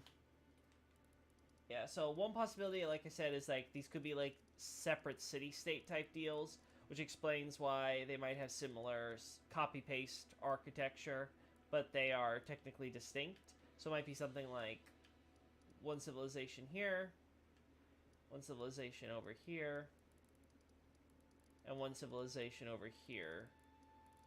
And that this one had a connection to there, and Celio lasted a while. That could be a possibility. If it is one civilization, though, then one... No, actually, if we're talking about Limgrave, then the Limgrave civilization has to be far more extensive than just down here. Because not only do we obviously have a lot of the ruins and stuff here... Actually, let me double check. Do we find any here on the... on this side? It was a reference and a compliment. Well, thank you, Iron Man. The short Erd trees there were the wide main one. Yeah, I'll be looking at... I get what you mean, Night Scout. I'll go check the Erd tree thing there in a sec. I don't see any of this stuff here. Yeah, so it seems to end where the waterfall thing is. Okay, so... we know that the ruins are up here, so we'd have to imagine that... That's another thing. These ruins are all underground, right? So are we to believe it got buried with the ages for one reason or another? Or were they actually built this far underground? It doesn't seem they sank. The way they're constructing everything seems too deliberate to the period where they are.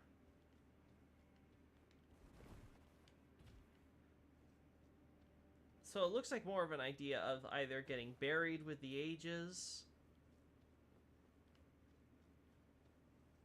Oh.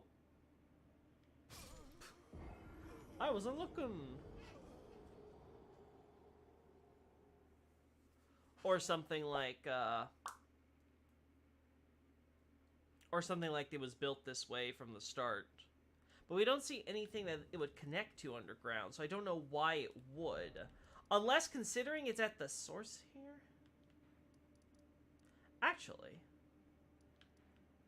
why is there a river here? I gotta double check something real quick, chat. In each region there was a civilization. I don't know if there was in each region, right? Because I guess kind of in Liurnia / Altus because of the waterfall thing, so there is a transition point. We have Weeping Peninsula / Limgrave. And then we have Caelid / Dragon Mound. I guess Mountaintops has to have one too, then. Oh, so then you'd be right. Yeah, all the regions have at least some of the presence of the civilization, even if it's minor.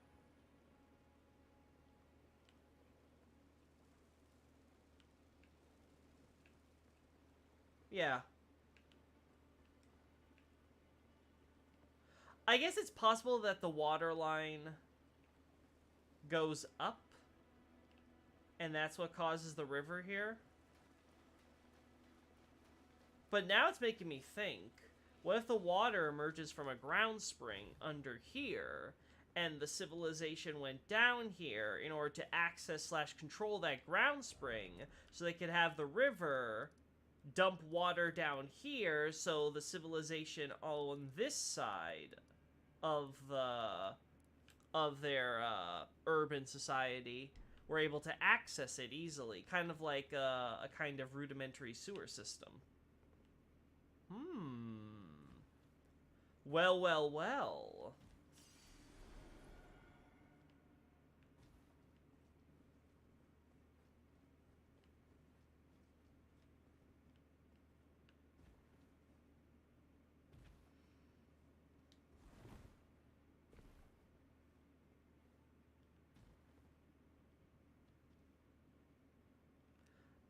I think we're safe.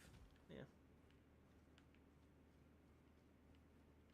Yeah, let's check down here. Right, people making camps here, blah, blah, blah, blah.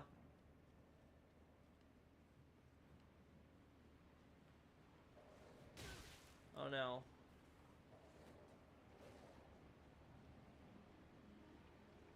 Oh, no.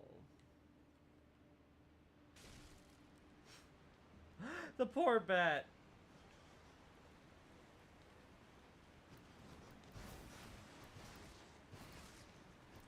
Excuse me.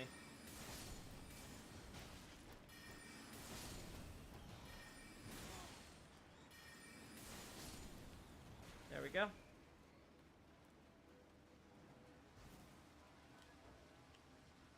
Oh, 1 second.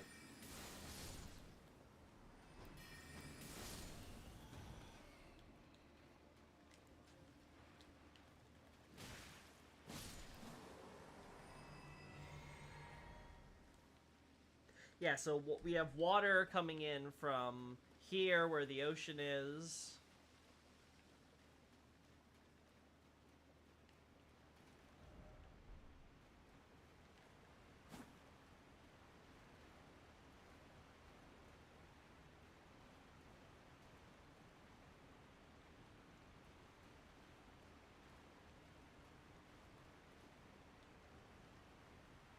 Nope, that was death.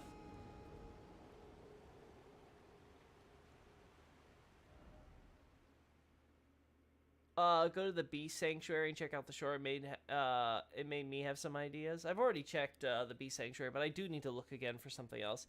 Alfredo, hey Loki, why do you place the Nox being banished underground at the same period as the giants conquering the mountaintops? Because we see the same term used, a very specific term used to describe both events. That basically means like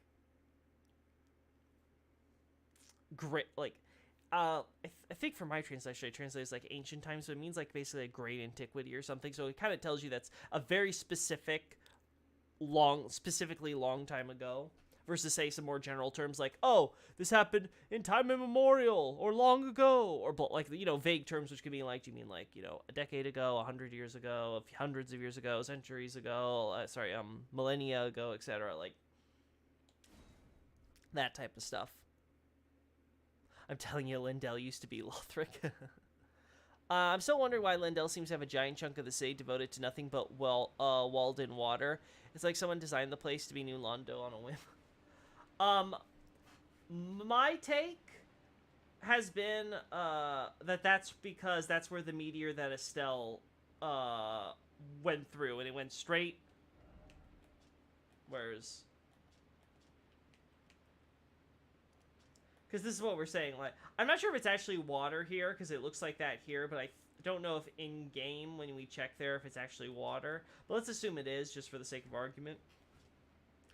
I think what happens is the idea is that this land was where the meteor with Estelle came crashing down to get to the Eternal City, and like it destabilized the foundation, so the rest of this entire district basically collapsed, right? So it's kind of like I leave a giant gaping hole in the support structure, and then the rest of the surrounding areas basically all kind of collapse there down with it.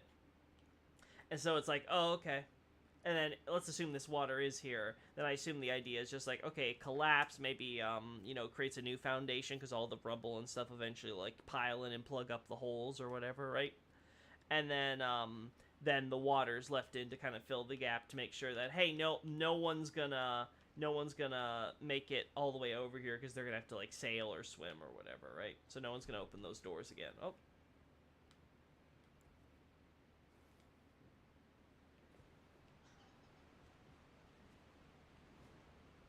Uh-huh. Yeah, okay, sure. What? Oh my... I forgot how obnoxious you guys can be.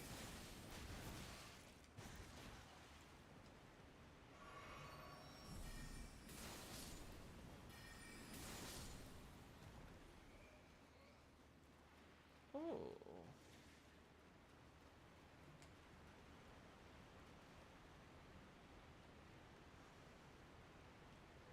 I cannot see where the hell I'm going. I think that's a way down, so... Woo. There we go.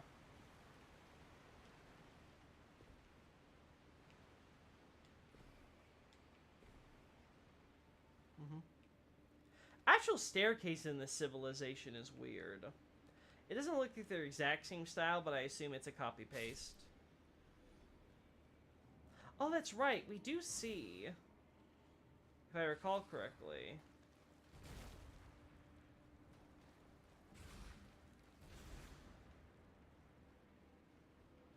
Where is it?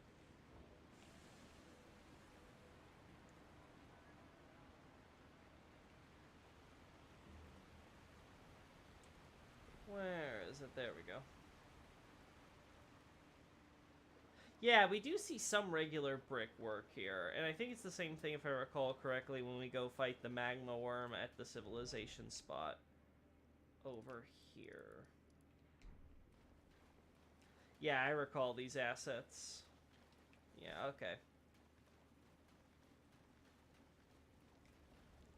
We have light here, which is, I suppose,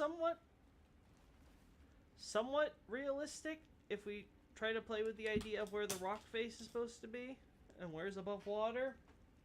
But I'm not sure if it quite lines up the way this thinks it does.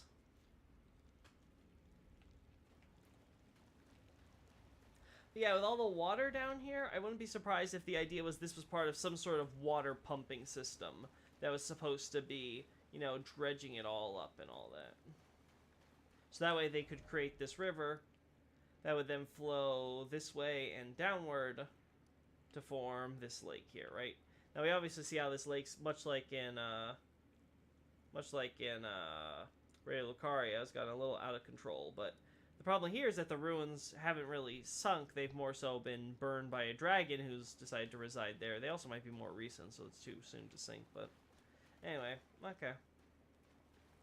Nothing crazy here. Stalactites, lots of water dripping, which makes sense.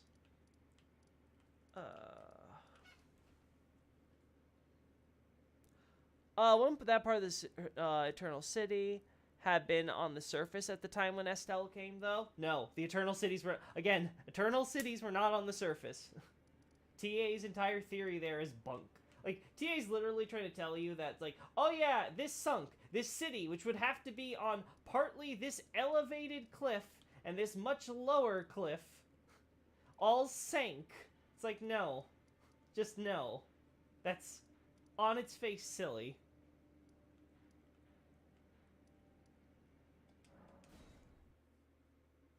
The Nox were banished underground back when the Giants were around and all that. So again, way before Lendel was a thing.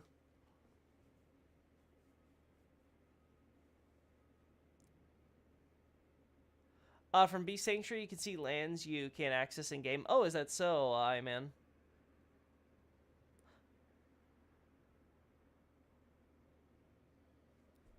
But English item descriptions say Eternal Cities were banished underground. You're going to have to cite those item descriptions, Night Scout, because even the English item descriptions that I'm familiar with only say the Nox. They don't say the Eternal Cities.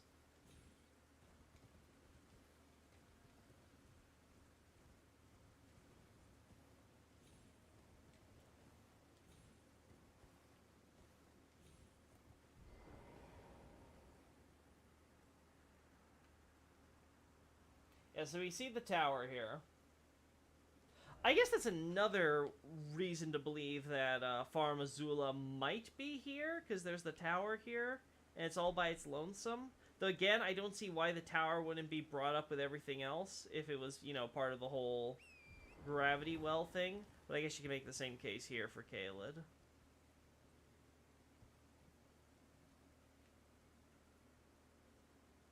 Yeah, just all a little bizarre. Anyway, let's go look at those reliefs and stuff. Where are these worm faces?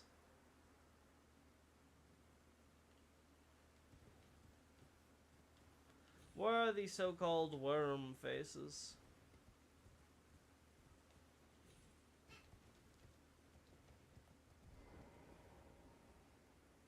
Oh, you can check for the worm face engravings beneath the dragon torches. Let's take a look at this. This?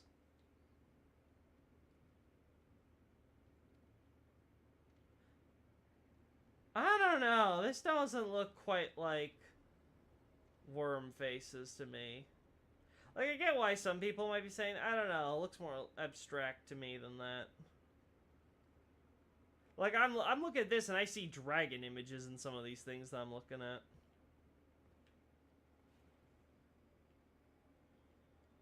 Oh, wait, let's see.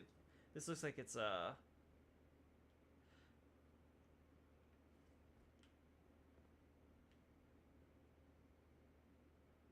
yeah, I'm not seeing a worm face.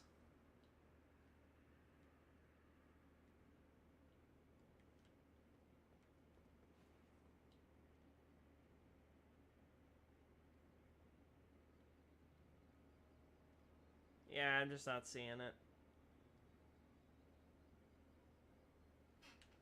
I can kind of make out, like, some leg things here. But that's about it. Might be easier in, say, Zuli's tweet, where she could just extract the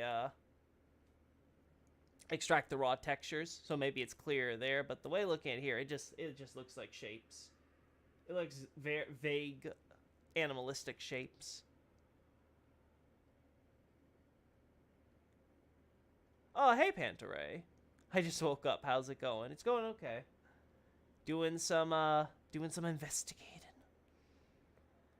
Muddy as heck down there. Looks like snakes. There's also the tongue that reaches the groin area, probably akin to the large one's inner worms. I don't know. It doesn't look like any inner worms there, and I don't see much in ways of tongue. Like, you could easily convince me that this is just an abstract floral pattern combined with like a people image.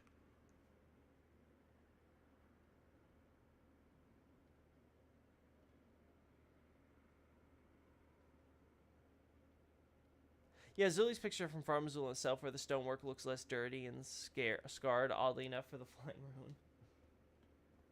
I guess we'll see, but yeah, I'm not convinced. Seeing this doesn't look like it, but I'll have to check out what Zuli's got. Maybe Zuli's makes a better case for this. Oh, that's neat. More bones. Wait.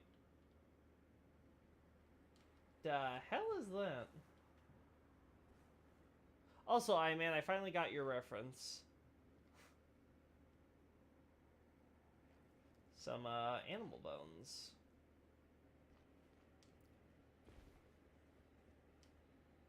Out of curiosity, does anyone know what happens if you, say, tried to kill Garunk? Like, is he actually killable? Are they gonna summon a giant golden barrier to protect him if you try to kill him? Because he's story important, you gotta kill him later as Malekith for plot? Well, I just noticed all the cow bones. Neat.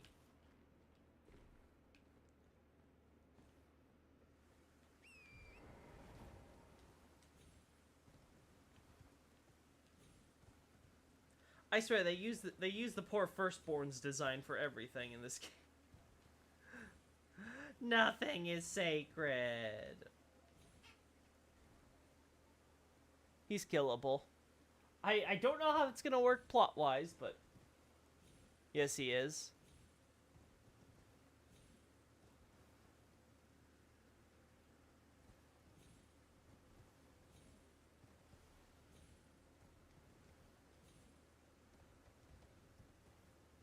There's also a twin bird mural above the door to the bestial sanctum, if I recall correctly.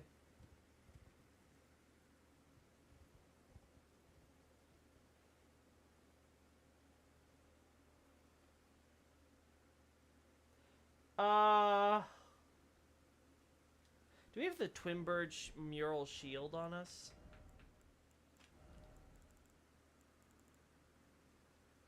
Have we gotten that item yet?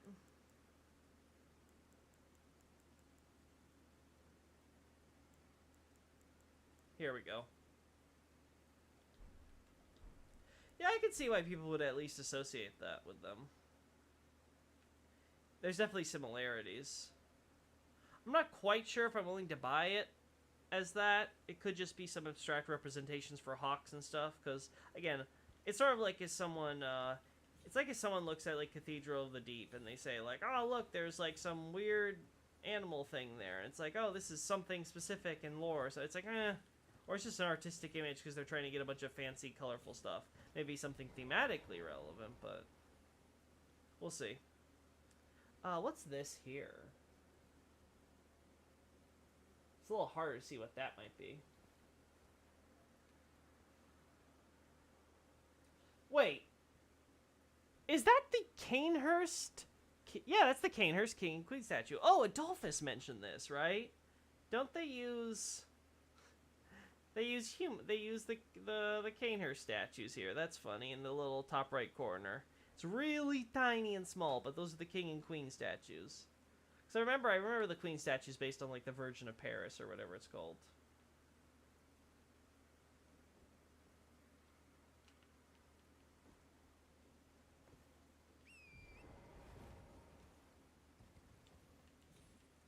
Whew.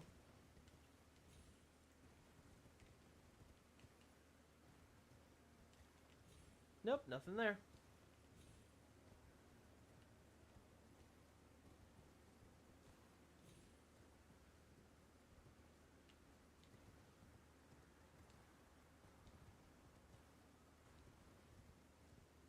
Again, I will never find stuff like this not funny.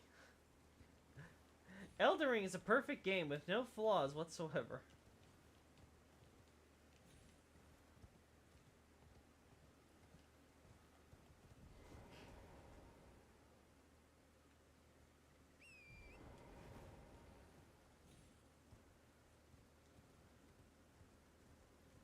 I don't see anything else that might be relevant to look at for this area.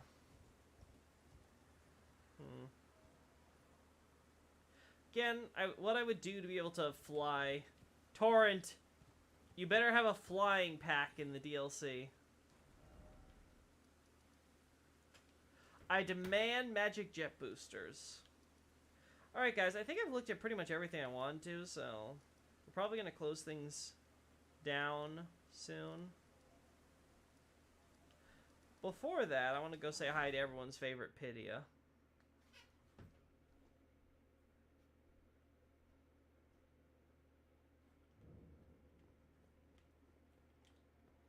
Ooh. Three sisters. I suppose if we take that literally, there would have to be the idea that Ronnie had at least two other sisters. Celovus takes over one tower, or maybe Celovus is the sister. Lol. And Renna took the other one. I doubt Renna is the Snow Witch.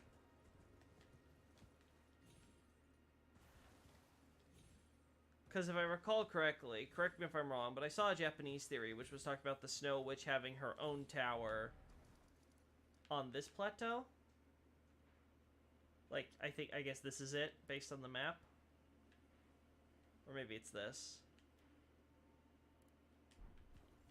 So I'm not and I think the idea is that Ronnie found her deep in the forest, so I'm not convinced that, that this would be here. So I'm more willing to believe that if we're looking for, characters that would be called the Three Sisters, I'd assume literal sisters of Ronnie, who are for whatever reason absent from the talk. Actually, here's a question: is it ever mentioned that Radon, Rykard, and Ronnie are the only children of Radagon who become Marika's stepchildren? I don't think we ever get that, right? I think we get them as a list, like maybe it mentions all three, but never says, you know, just these three, or indicates that only these three. It could be that there were quite a few children of Renala besides them that might have been sort of adopted into the family.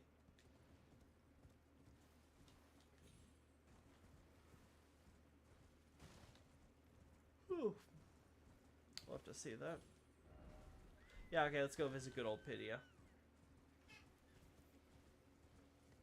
There's a tower in there somewhere called Heretics Rise, if I recall correctly. Yeah, so it'd be like the Heretical Sorcerer's Tower, which makes sense. Rena equals Renala. That I don't think so, man.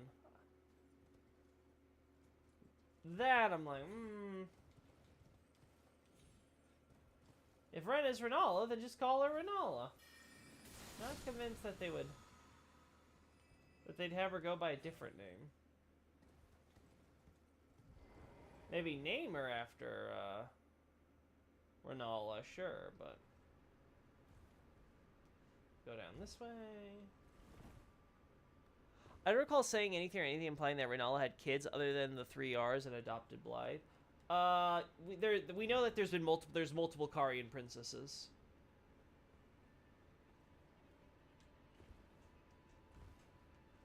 Ronnie, of course, being the only one currently. So there's at least some suggestion that there were in fact others. Which is why I'm at least entertaining this idea.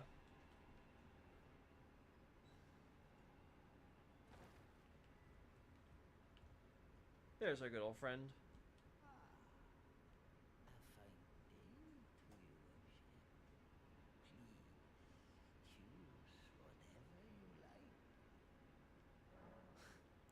Just can't get over it. Just Celavis with a slightly gravelier old man voice and a different accent. It's so obvious. It's actually kind of funny because they try to hide it because they're like, oh, we won't put we won't credit Pidia's voice actor in the end credits, and it's like, it just makes it more obvious because he's literally the only one that's just missing from the credits. Yeah, they could have been ancient Karian princes, like a principality system before Renala became a big one on campus. No, because it's established that Karia becomes, Renala is the one who makes Karian a royal family by becoming queen, so no. Like, it's outright stated, at least in the Japanese text, like, she establishes Karia as a royal family. So the idea of other Karian princesses besides her, like, no.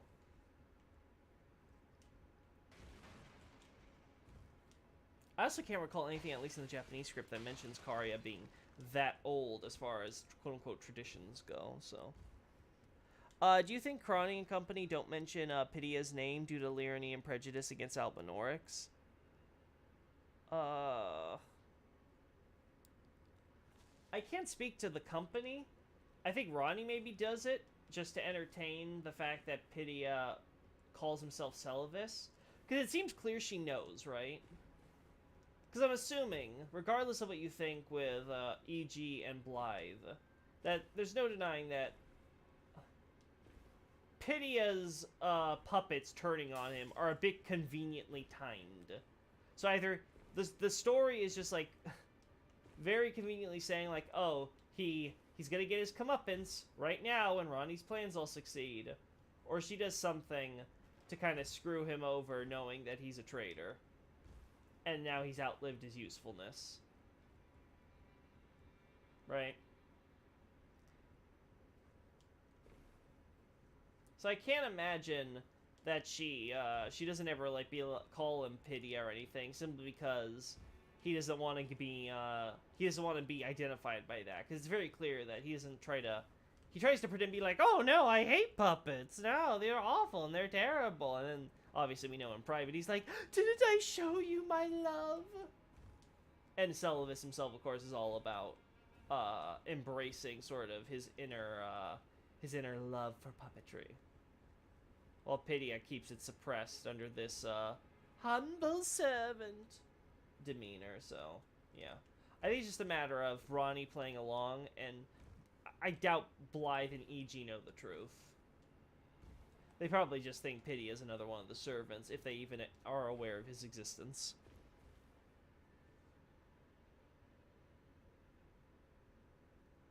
The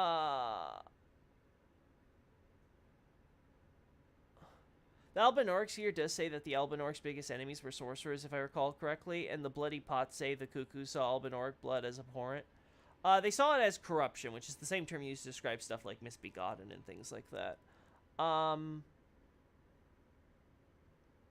Their biggest enemy were sorcerers. I have to double check that, because I don't recall off the top of my head what that text says. And then, Yeah, Ronnie probably knows, but it's be prejudiced, and she sure doesn't seem to want to play nice by entertaining Sylva's identity theft LARP. Um, she seems to at least entertain it so far as when he's like, they're all quote unquote working together. If I recall correctly, her dialogue at least calls him Celivis, right? I don't think she ever like avoids saying his name.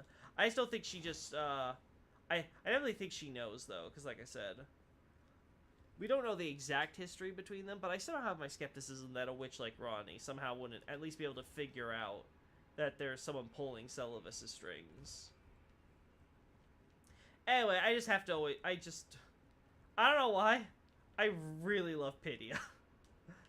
Pydia, Celivis, whatever you do. So I haven't even done his quest line yet. But I don't know. I just love the character. It's probably the voice actor. Was he like you, provincial? Anyway, we're going to end things here, chat, because I'm done with little archaeological survey. Wanted to kind of confirm my thoughts on these things. Yep. Pretty much confirm my thoughts on where I was before. Would have maybe liked to do a little bit more maybe with the highways and stuff. But that's fine. I'm satisfied for now. So, until next time, guys. Bye-bye.